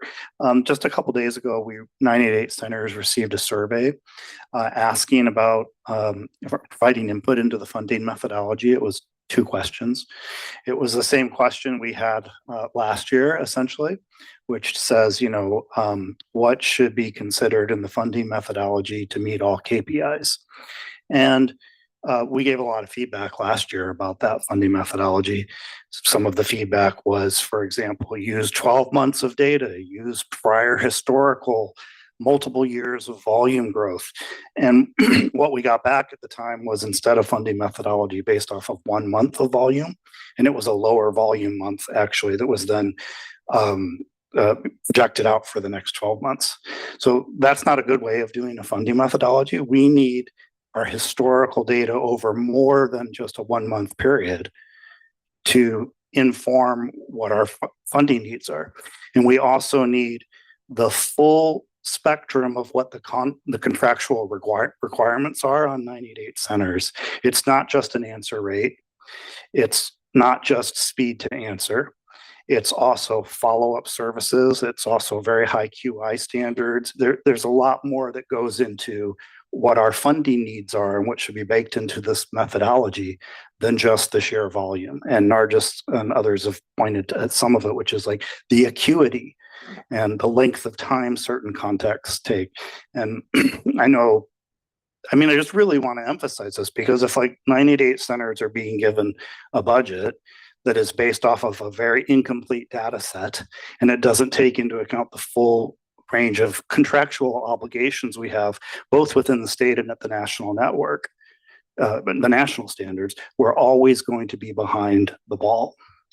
So Matt, you're echoing I know you weren't at the work group discussions, but that was what you were saying was a very key theme in the sustainable funding work group discussions, that the KPIs don't cover what actually drives costs with 988 centers. But I want to illuminate the first part of what you said, which is, if I'm tying this back to feedback on the progress update example, I'm hearing you say that you're looking at DHCS continues to work with 988 crisis centers to identify operational costs. You're saying that 2-question survey, you're feeling like maybe you need, am I hearing you right, that you're feeling like there needs to be more detailed approach to gathering those operational costs than the 2-question survey? Am I hearing that right? Yes, you're hearing that right, and that the full range of recommendations that the centers provide when they give input to that methodology actually gets incorporated and used. Okay, so you're saying you'd like to know how that feedback is being used and addressed in the decisions. And how it's being used to project out what the next budget request ask is. Got it. Because right now we have empathy because the state agencies can only allocate the amount of money that they've been given to allocate to us. But if the data input that informed the budget needs was limited, it's not getting the full picture. And we're going through this literally right now because the methodology survey just came to us 2 days ago. Okay, yeah, then that's exactly what we were talking about, the sustainable funding work groups too. So you are echoing a key theme that came up. Other feedback, okay. Jay, welcome. Hi, Jay Calcaño. I'm with the California Behavioral Health Association. We represent behavioral health providers, including some of the 988 crisis call centers in California, such as Sycamores. Just want to uplift Matt's comment about understanding and how the rate methodology is developed and making sure that the what is input is robust and is reflective of the actual cost of running a 988 crisis call center. One question I had specifically around, I guess, E2A, the convening state entities and other stakeholders, has the PAG, I haven't been to the last few PAG meetings, but has the group engaged with the legislature at all? I know there's a couple of budget items out, including a budget request by Assemblymember James Ramos that I believe is supported by the 988 consortium that is indicating like $105 million need to meet current and future demand for 988 services, including follow-up services. I don't have an answer. So the PA, you asked specifically, has the PAG engaged with the legislature on any of the pending budget discussions? And I don't have a direct answer. The PAG as a body has not. That I don't think that's the PAG's role. I'm looking to see, maybe this might be a question I can circle back. Or Auntie, did you want to, or is it something I should circle back on? I'm going to bring the mic to Auntie. And Stephanie certainly can correct me if I'm wrong, but the PAG as a Cal HHS advisory body doesn't engage, but members, and I know that you have been, represent and advocate for your own organizations to engage with your representative for your needs. But I don't believe that we would do it as a state advisory body as a whole. No, what? Mike. I would encourage you all to actively engage in the drafting of our status report or whatever. I'm sorry, I don't know what progress update. Progress update, so that you can be specific enough to inform the legislature who gave us this responsibility, ways in which we could improve with supporting implementation. That was very bureaucratic. Jay, do you feel, did you get what you were looking for there? It helps me get clarification. Helps me get clarification on the role of the PAG. Just wanted to double check on that. And thank you so much, Dr. Bowie and Dr. Welch. Thank you, Jay. All right, I see some questions or comments up on the screen, so we'll start with Ryan. Yeah, and right off the bat, I'll apologize because I had every intention of participating in this work group and didn't make a single one of them. So that's on me. But going back to E2E, just wanted to make sure from the sticky in the room that when we were in person last time and just an overall sense going with the broader picture, regardless if about the funding for the 988 crisis centers or new centers that apply or counties or whatever, just the totality of the calls coming in is not going to be captured appropriately if we're just going to the 988 call centers alone. There is plenty of 911 dispatch centers that are not rolling calls forward to 988 as of yet. They'll roll them straight to county mobile crisis dispatch. There are counties that are paying a vendor to operate their front line, not 988. And so I just want to make sure that we're counting all the humans in totality. And so we understand really the robust function of what fiscally it will really take to do better for the humans in front of us. So Ryan, I want to track what you're saying. It sounds like you're building on what Michelle raised earlier. And Matt talked about also, which is how we capture the true cost of the system. And you're highlighting a lot of ways in which help seekers are reaching the kinds of services that 988 provides, and that's not being captured in the demand or the true cost of the system. Am I tracking you correctly? Correct. Combination coming off of Michelle's statements, but also Matt's. In just totality, if we just, even to the point of, I think it was Matt that shared the 1 month example, that doesn't give us anything. But if we look at a good 12-month period, because we all know seasons fluctuate with numbers across crisis programs, doesn't matter. It always fluctuates, summer versus winter. But also just everything that sits outside of the what 988 has the ability to report on is not being captured. And we had talked about that in our last in-person about a way to pull all that data together so that we really have a true picture of what it will cost to appropriately assist our communities in crisis. That's well put. I like the way you said that. Michelle, I see your hand up too. Thanks. And I actually wanted to piggyback off of both Matt and Ryan's comments as well. So I think Ryan raises a really good point, which is because the public, including lawmakers, are pretty confused at this point. I think it's fair to say, and understandably so, right? I think putting 988 in context, as Brian is suggesting, would be really useful as part of this work group's ongoing charge, right? And I do think that the original report thought more comprehensively, but we've kind of gotten, narrowed in and focused on the 988 call center mobile crisis pieces because that's what ties back to the fee. But in terms of like that ongoing demand and need, yes, Ryan is absolutely right. And even today, the methodology is wholly inadequate, as I mentioned before. And I'll just speak to another example. I know there are counties where there's not really a formal relationship between county behavioral health and the 988 call center, but county behavioral health will still send clients to 988. And specifically, it is when you have a member of the public who they're not in kind of some immediate crisis, but they do need somebody to talk to for emotional support. That is the core function of 988. And that call could take a long time, right? That person may need a sympathetic, compassionate voice to speak with over a long period of time. That function is so different from what a 911 call center does, or even from what an access line is designed to do. And yet it's invaluable, it's necessary. And so that's part of why I'm saying, I think the state needs a more diverse array of stakeholders and people who have a vested interest in 988's success, and how it plugs into the broader continuum is super important.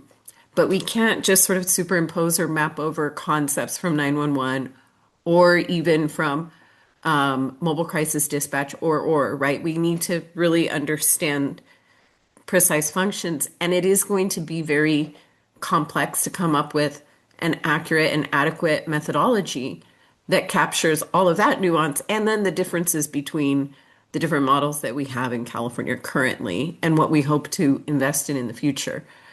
I have a question, which is, one of the reasons why we support the idea of designating 988 call centers is so that we can improve that communication coordination across system partners, and we think oversight will help with that.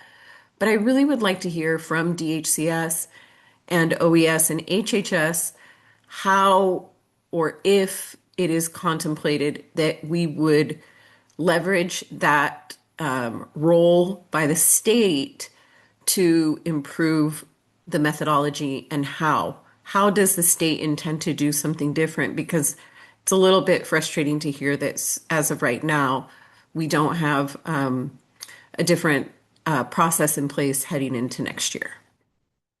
Michelle, when you say the methodology, you mean referring back to the methodology for the fee, calculating the fee? Yeah, the Okay. fee, kind of, can we connect how the fee might change in response to designating call centers and putting Okay. DHCS in a different role? So does that call center designation process open an opportunity to rethinking the fee as well and how that's calculated? Yeah. That's basically the question. Okay. Beth, will you take the slides down and that way I can see? Great, Ryan and Michelle. Okay. Stephanie had her card up, so I'm going to bring the mic to her. And Michelle, your question is out there. I'm not sure if we'll have an answer today for you, but I'm going to make sure that we memorialize your question and circle back on that. I'm going to give this to Stephanie. Thanks, Michelle. I heard your question and I understand it, and I am thinking about it. But it is important. I actually had a question for the people who participated in the work group. Did you guys start to brainstorm on what those data sources would be that could go into a more complex deliberation around methodology? So like I heard you, Ryan, say counties operate access lines and there's also 911. I didn't know how much activity happened in the work group because I didn't participate in it either, but I was just curious if you started to brainstorm any of those.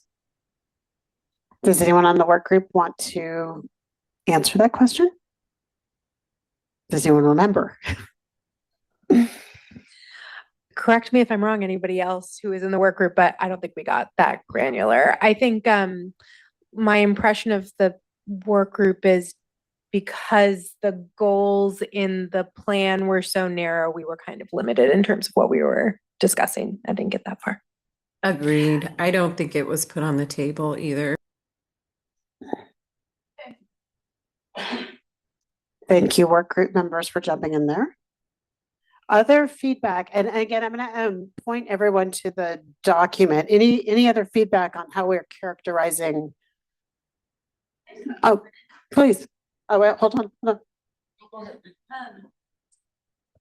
Maybe this is just more of a comment, and I'm sorry to add like a whole other layer of complexity, but we started this process with our crisis care continuum strategic plan that was prior to the actual development of the 90-day plan.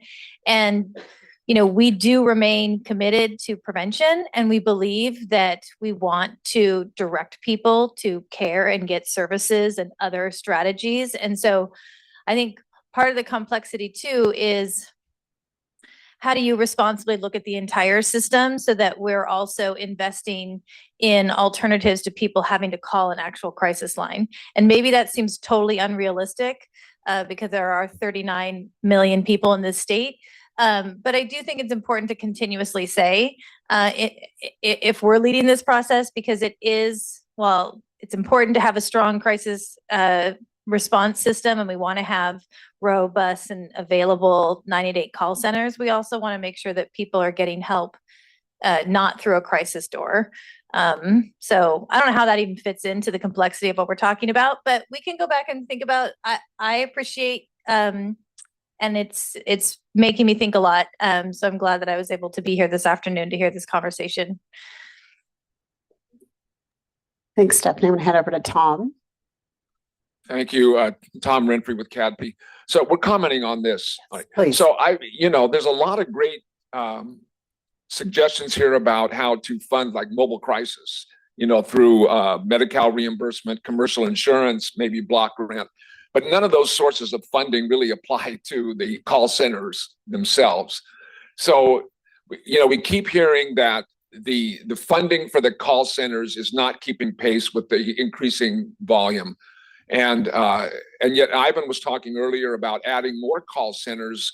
But when I asked about the funding, he said, well, we'd have to get like new sources of funding so we weren't diluting the funding that's insufficient funding that's already going to the existing call center. So I guess Michelle kind of asked part of my question, which was, does the state agencies have a plan for, other than, this, there's one comment here about looking at the methodology. Is there any other plan for how to expand the funding for the call centers, especially if we're going to bring new ones online? Ivan wasn't really, he made the comment about just, we'd have to find new sources, but what? Is that up to us? Are we, well, I'm sorry, I'm not looking at you, Stephanie, but you're right across the table from me. So, but I mean, is that our responsibility to go to the legislature, go to the, try to get additional funding?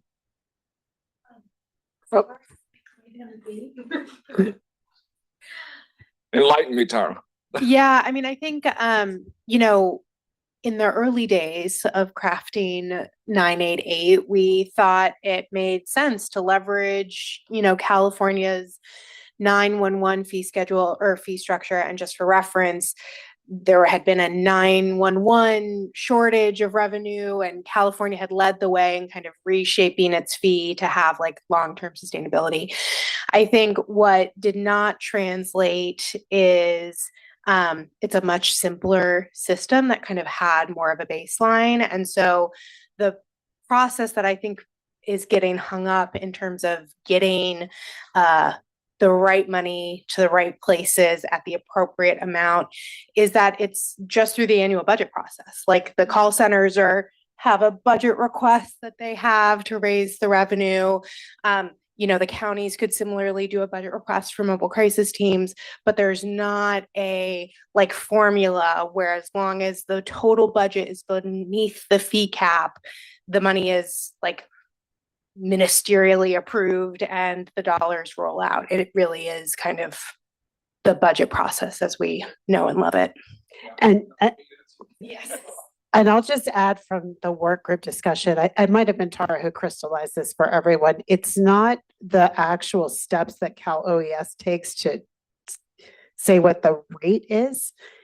And you'll see in the documents that Antu sent you, the first line is the appropriation from the legislature. And that's when Michelle's talking about methodology, Michelle, please correct me if I'm misunderstanding you.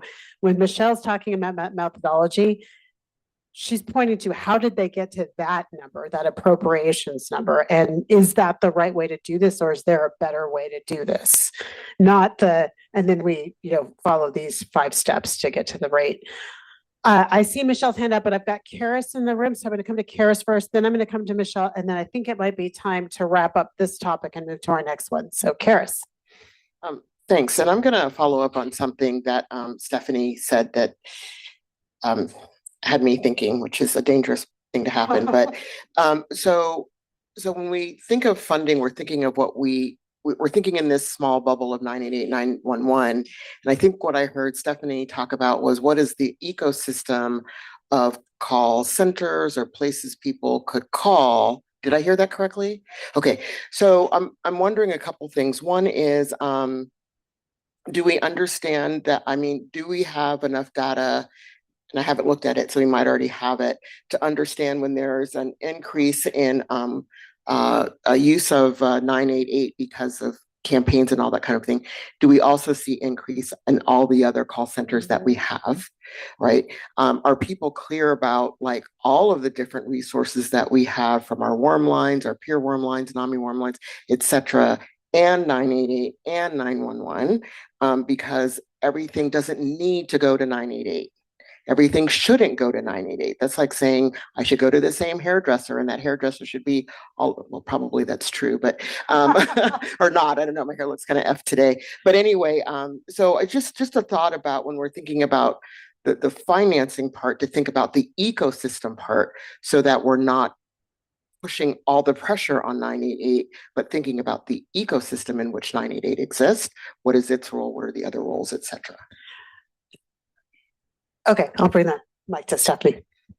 So one of the things that I apologize because I wasn't completely, sorry, Trudy, paying attention to her presentation on what she presented here today. But there is a little section in the CDPH final plan that kind of says we have to deal with this. Like, we need to figure out, like, what is the state's role in the precursor to 988?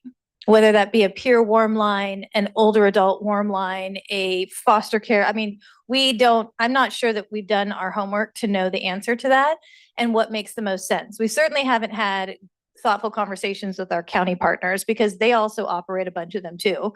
They also operate all those access lines. We don't have any of the county data. But I do think it is an existential important question that we actually called out in 2021 in our crisis care continuum plan, and tried to even quantify what would be an investment that should be made to try to help people, frankly, kind of either get natural supports or navigate where they could get resources, which I don't want the 988 centers to be upset with me, but my understanding is that that is not necessarily your primary role. You're trying to help people who are in crisis, not somebody understand and navigate how to access services, although you do a lot of that as part of that initial responsibility around de-escalating crisis. So I think I would love to sit here all afternoon and have a conversation about how we're going to solve this, because I absolutely think it's essential as a part of an overall strategy. But I can say that we tried to put a little bit of a marker, because we did think it was a role for a state approach to prevention that made sense for us to do some good thinking with all of you about as part of that work. Thanks, Stephanie. I'm going to go to Michelle and then Matt, and then we're going to close this out and move on to our, because we're running a little behind time, and I want to make sure we get to everything today. So Michelle. I just want to reiterate that I think a lot of these issues started with the miscommunication out of the federal government when they rolled out 988, and they described it as this comprehensive, crisis system. They really linked it to the Crisis Now model. And we have been saying from day one, from 2020 on, that's not what this is. It's not what it allows. And we need to build a ramp to that, or we need to evolve to that. But I think it's really fascinating that when I hear my members talk about where 988 sits vis-a-vis the county behavioral health crisis response system, it's certainly not considered the higher acuity unless the county has embedded our mobile crisis and access line into 988. And a lot of counties are interested in that kind of co-location and coordination and leveraging of those multiple resources, because we agree it's a lot easier to tell the public, call 988, right? But it cannot sort of live independent and function as both. And when 988 is not integrated and connected in those scenarios, it really does function for us as more like a warm line kind of resource where, again, people are getting emotional support. And I'll give you an example. I was sitting at a table recently of first responders where one of the law enforcement folks, a very high level individual, said, you call 988 and you get psychiatrists on the phone to help you with your problem. That is the public's perception right now. And so when we think about support for 988, I think people are thinking about it in a variety of different ways. And correct me if I'm wrong, Stephanie and others, we've been asking from day one for there to be more comprehensive, solid public education, but it's going to be messy because of the way that the federal government set it up. And because we failed to do that other step of connecting the local crisis systems with this federally overseen sort of separate out there system. And I do think that the state can do a lot to better resource our 988 call centers, but we have to think about them as different from 911 and different from the crisis system, and then weave together and acknowledge where the local crisis system may have made an investment in 988 to be integrated, how that's different from other communities where it's not integrated. So ultimately, I guess my bottom line here is from day one, we've been asking, add a local coordination and organizing element to this. Please, please, please incorporate that local crisis response piece to whatever it is that you do moving forward. And please incorporate your county partners in trying to come up with the new methodology, because there's complexity there that is far beyond what it seems like a lot of people understand at this point. Thank you, Michelle. And you are highlighting, I think, a key topic that came up in both of our work groups about how this confusion about what 980 is and it is and what it isn't, and what is the system and what isn't, is an obstacle that we need to navigate here. Matt, I'm going to give this to you, but I'm going to ask if we could keep it pretty quick because I got to move on to the next topics. You can just do your best to be concise. Matt Taylor, Dee Dee Hirsch again. I want to comment on a couple things. One is that despite some of the comments that have just been said, I just want to emphasize that 988 counselors do answer high acuity, very difficult life and death contacts every hour of every day in this state. Sometimes there's a little bit of a minimization of, I think, the acuity of what we handle. And this is especially true on chat and text. And I think folks know this, but most of the 988 contacts end in the creation of a safety plan. And that safety plan includes referral resources to other community partners and community agencies. There was a comment made earlier today, particularly in rural areas, about 211. Well, 988 counselors are frequently utilizing 211 databases to then help populate the safety plans with the individuals, particularly when it's in more rural areas. So those safety plans are informed by the other community connections that they could make. The final comment I want to make is sometimes here in this discussion, there's questions of not knowing like where 988 is headed, or the future, the volume growth and all this. Well, this year, 2025 versus 2024, the California 988 network saw about a 30% increase in the volume compared to the previous year. The year before that was about 16%. Year before that, it was about 20%. That's 3 years worth of volume data. We actually have 20 years of volume growth data because the National Suicide Prevention Lifeline was founded in 2005. So with 20 years of month-to-month data, county level volume, actually we can project with much more, I think, certainty than what is presently occurring right now, where the volume growth of 988 is headed. Yes, there will be things like statewide public awareness campaigns that will push it higher. As 911 diversion increases, that's going to push it higher. But we have 20 years worth of hourly, weekly data in combination with the national network to really project out what the future volume growth of 988 is. And sometimes I think the larger historical context is lost. Thanks, Matt. And I've heard Sherry say that too. So I think that's information that's important to remember. All right. Thank you everyone for engaging on that topic. So I think we got some good feedback from you on how we present some of these progress updates and some additional clarity or color on the reflection. So thank you for sharing your thoughts on sustainable funding. I'm going to move on to the next topic. So as Stephanie mentioned earlier, this is our last scheduled meeting for the Policy Advisory Group. And we wanted to use the opportunity to reflect on the process. I recognize it's a little awkward to provide constructive feedback when you've got the whole team that's worked on this in the room. So I'd love to get your feedback, your candid feedback now, or if you would prefer to share it in an anonymous format with Cal HHS, we could do it as a follow-up as well. But we wanted to just use a little time to talk with you about how we can continuously improve should there be opportunity to come back together in the future to make this worth your time and meaningful and driving toward the outcomes you'd like to see coming out of the Policy Advisory Group. So I'm going to ask Beth to advance the slide. I've got a couple of questions we came up with for you. All right, so what is one thing that the PAG does well in bringing people together, and one thing we could change to make participation more useful and meaningful for you? The second question is, what is one change the PAG could make to better support learning, follow through, or shared accountability across meetings? And then finally, given your experience so far, how valuable has the PAG been in advancing this work, and what would need to change for it to continue being worth the time and effort for this group?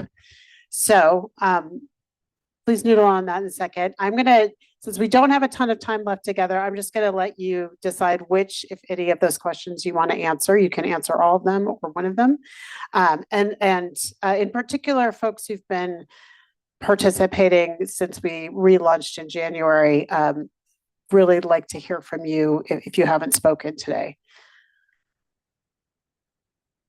Matt, is that from, no, okay, that's from before. All right, I'm going to bring it to Nargis.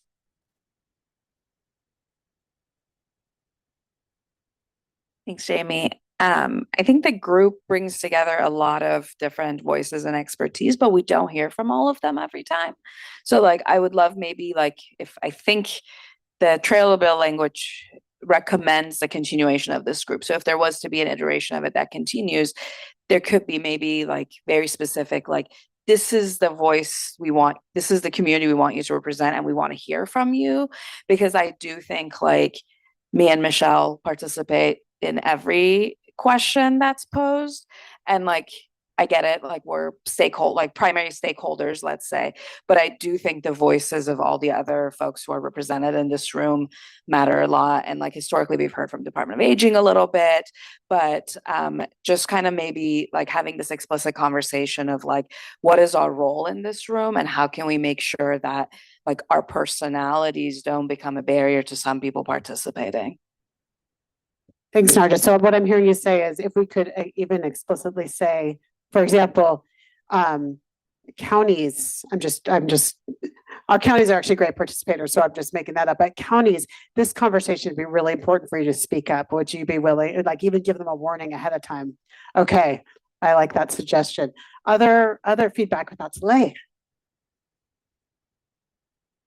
Thank you very much. Lay Portugal, Callaway Telecare Corporation, peer advocate. Thank you very much for pointing that out, because as I sit here feeling very intimidated for the past couple years at the level of expertise and impact that the leaders in this room are contributing, I would love to contribute more. I just don't know what that looks like from a peer perspective, but I would really love for this to continue, and for you all to even maybe let me know how I can contribute my voice, my time, my energy, because I think the peer perspective as a direct line person is also very important. Even though I'm not necessarily a decision maker, I would like to be. So. Lay, thank you for your candor there too. I'm hearing a lot of soft encouragement there. So thank you for your candor there. And that's really good feedback to get that. And I, as the facilitator, can do more to direct conversations that would bring you in more and be clear with you about what role you'd like to play. So thank you for sharing that. Look and see, I think I've got. Oop. Other thoughts here? Tara. First, I want to say thank you. I mean, it's been a long go of it from everybody who worked on it. And so thank you. And I think there are things that can always be improved upon, but I don't want to take away from all of the hard work that went into this. I think there's a lot of beauty in bringing everyone together in this room and having these conversations. And I think one of the challenges this group has faced, maybe because of the size or how infrequently we meet, is I feel like we get stuck in the big ideas without talking about like what specific data points for the methodology we would use.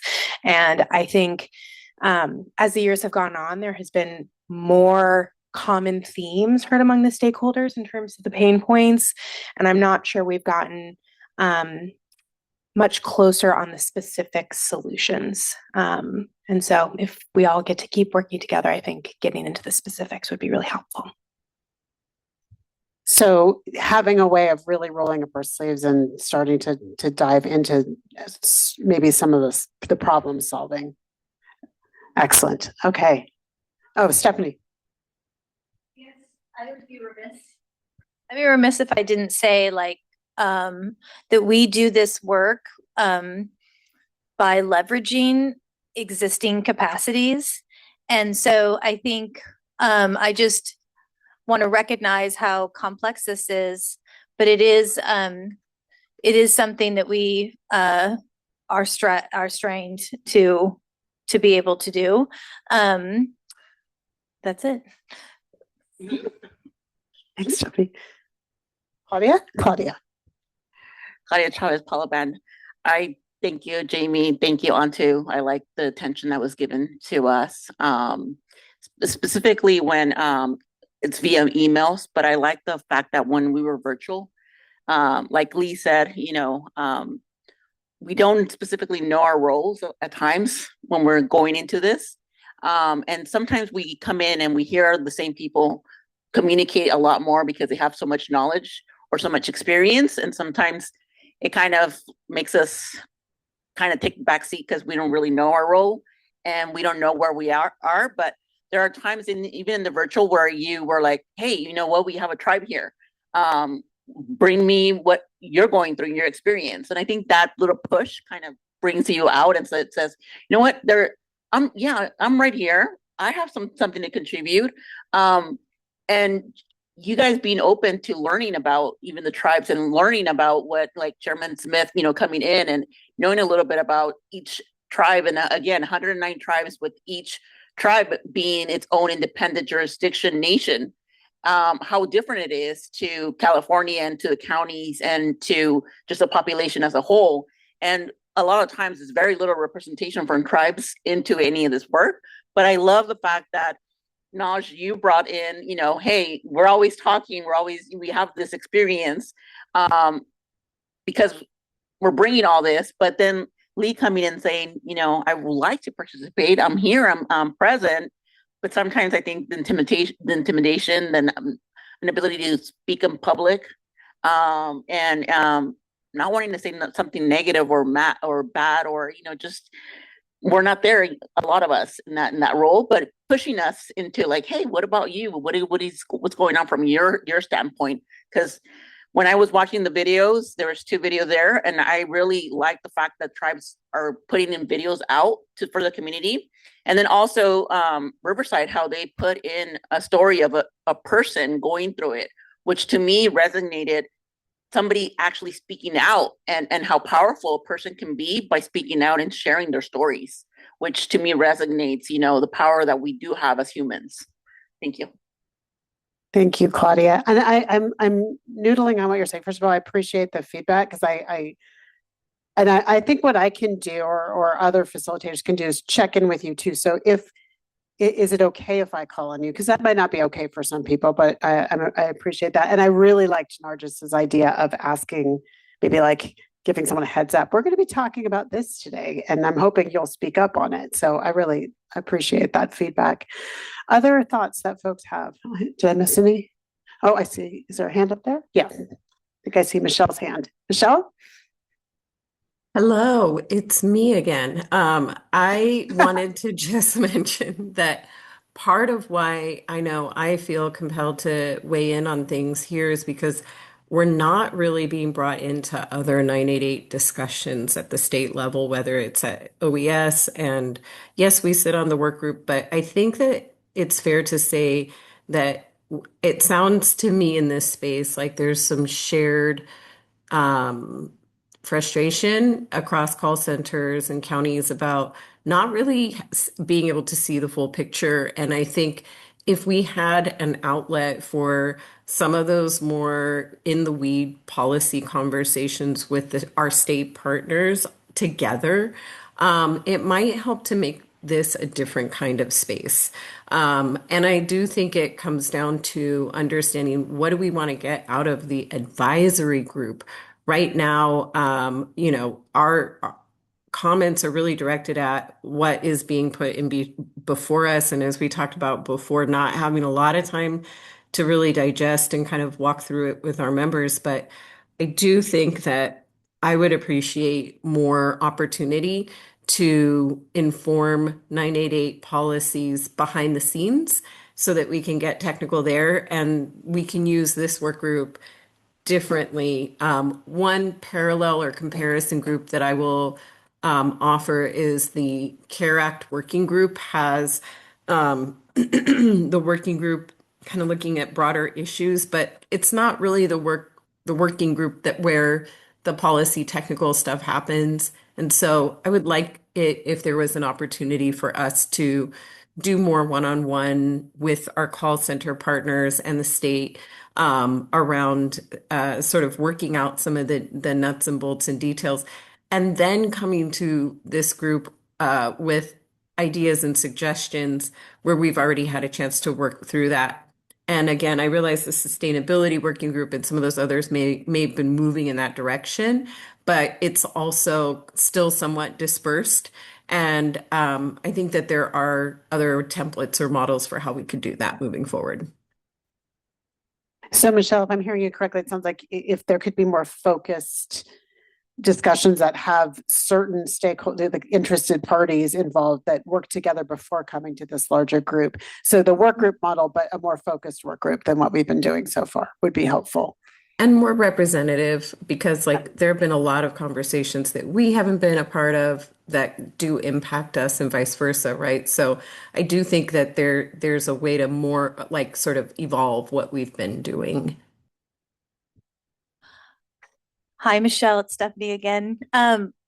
Do really appreciate what you're saying. When the advisory group was first formulated, right, we were brought together to put together a 5-year implementation plan. I cannot comment on legislation and other conversations that are going on, but I do think that there'd be a clear recognition that the role of the advisory group and how we staff it outside of these meetings would need to evolve if there was a desire by somebody other than me, and I have no opinion, to keep convening, then we would do things differently. I just want to acknowledge that. Yeah. Thanks, Stephanie.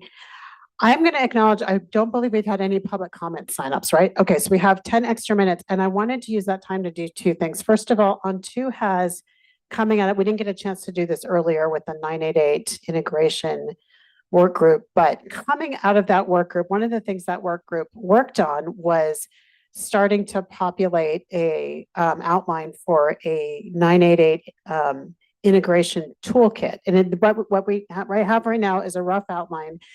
On2 wants to walk you through it and share it with you.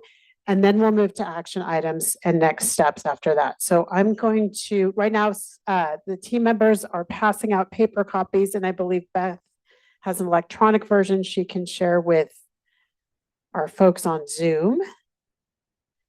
And then I'm going to hand the mic to On2, who's just going to orient you to this document. Make sure the Zoom folks got theirs. Yes, there it is. Thanks, Beth. All right, On2. Thank you so much. While the toolkit is being handed out, and we apologize that we didn't get these materials to you in advance. As Stephanie may have alluded, we have a small but mighty and hardworking team that's working around the clock on many things.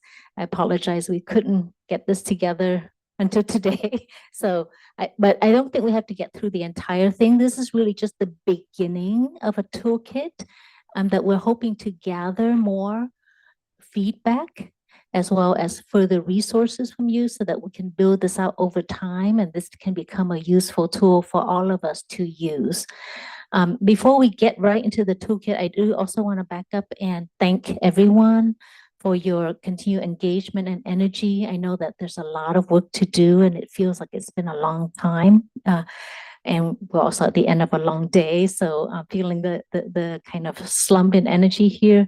There is a Vietnamese proverb, but I believe it is in other languages as well. We say that if we want to go fast, we go alone, but if we want to go further, we go together.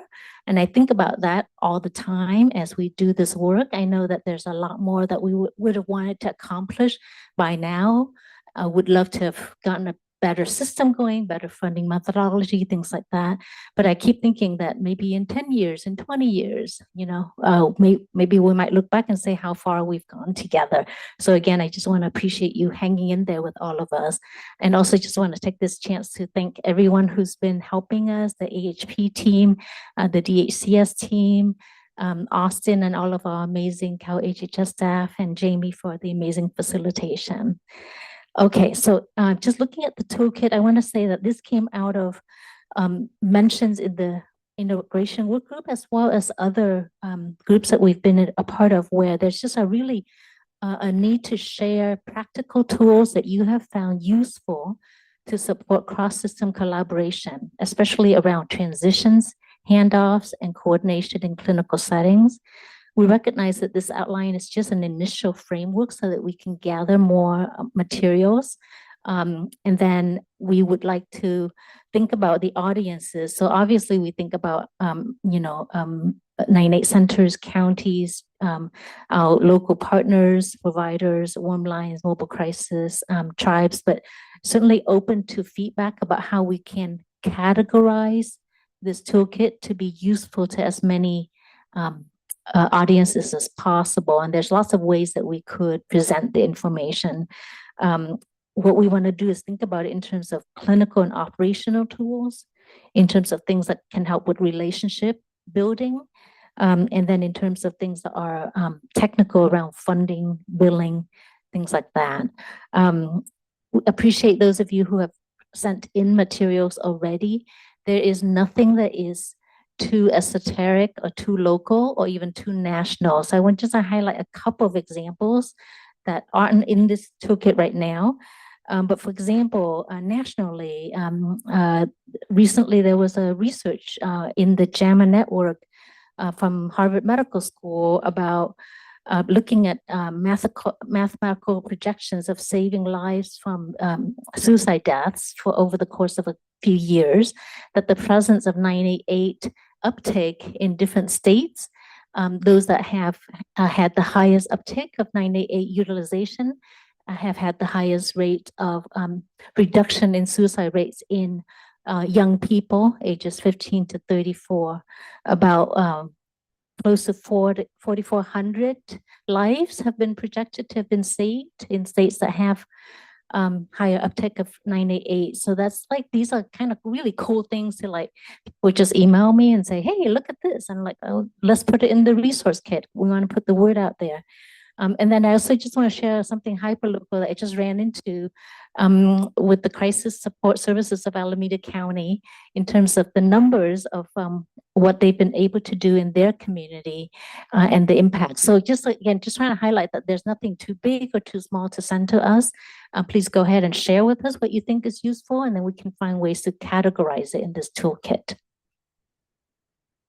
Do you want to say anything? I'll just say, as you go through this outline, there's two things we'll ask of you. One is if you think of feedback that you'd like to share with us about how this is structured, or another way to look at it, please send us written feedback. You can do it to the project email box, and I'm going to ask Beth or Tenley to drop that link in the chat one more time. And second is, as Antu mentioned, if you're looking through and you're thinking, oh, it triggers a thought, oh, actually we have an example that would be useful, or we have a model that would be useful, or a case study, please also send those. As Antu said, she'll be, nothing is too big or too small. And many thanks to several of you who have already contributed to this. It's been really great to get your information. That's actually how we got to see the video that Ryan introduced today. So that's the draft toolkit.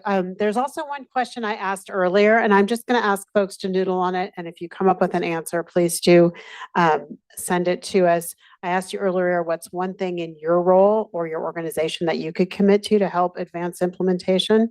We talked a lot today about the state's work on implementation, but everyone in this room is taking roles in making this 988 system happen. So please think about that. And if there's something you'd like to commit to, we were thinking that those might be things we could highlight too, potentially in the progress report or the progress update. I'm going to ask Beth to advance to our action items and next step slide now, which I think we're in the home stretch, guys. I know it's a long day, so we're almost there, but I think that's slide number 74. Cool. All right, here we are. Action items and next steps. So Steve mentioned it earlier. The next 988 Technical Advisory Board meeting is June 10th, 10 a.m. to 12:30 at Cal OES headquarters. There's also a Zoom link agenda that will be available 10 days prior. The next Cal HHS Behavioral Health Task Force meetings are July 15th and October 14th. And the Cal HHS CARE Act Working Group coming up. There's one on May 13th, and then there's August 12th and November 18th. So lots of ways to continue to stay engaged in this. Next slide, please. All right, some action items and next steps. So let's see. I haven't seen this one. All right, I want to point you to the second line here, fall, winter 2026. The first annual progress report, as you know, needs to be published by December 2026. So we're going to be circling back with you soon on the actual steps to getting to that place. But as I mentioned earlier, there will be a draft version that will be sent out to you for review and feedback. So we're going to take a lot of what you had as far as input today and feedback on how we were structuring some of the progress updates and use that to inform development of the progress report. We also got a lot of feedback in the work groups to inform that. And so that's going to be part of the inputs that go into developing this progress report. But then there will be an opportunity probably around September 2026 when the public comment period is planned to get your specific feedback on this. In the meantime, if you think of something you want to provide feedback on later based on what we shared today, please do send that to the email box. We do look at all of those. Trying to think if there's any other major action items or next steps coming up. Brett, did I miss anything? Nope. Okay. Beth, can you advance the slide one more time? Oh, there is no public comment period because nobody signed up for public comments. I think we can take the slides down now.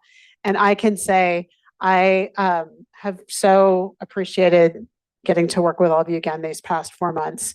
Thank you for all of your engagement and energy. I know there are some of us who talked more in these meetings, some of us who talked less, but I believe we got a lot from so many of you that really does create this foundation, these relationships for continuing to make this system march toward the vision that we all have for this system. So thank you. I know many of you have traveled far to be here, and I appreciate that too. And I just wish you all safe travels. Continue to fight the good fight. This is all really important, and it's just been a real privilege to get to work with you again. And with that, I think we can send everyone on your way. Also, there are a bunch of boxes left. So if you're feeling like you want to have more Mendocino Farms for dinner, please take some. Oh, Lay, before we go, Lay. Can we do it one more time really quickly? Yes, if people can stay for a minute, let's go do one more picture because Lay needs to be in it. And everyone on Zoom, I know it's hard to do a 5-hour meeting on Zoom. So thank you, Michelle. I hope you feel better. And everyone on Zoom, thank you so much for sticking it out today. It was great to see you. Take care.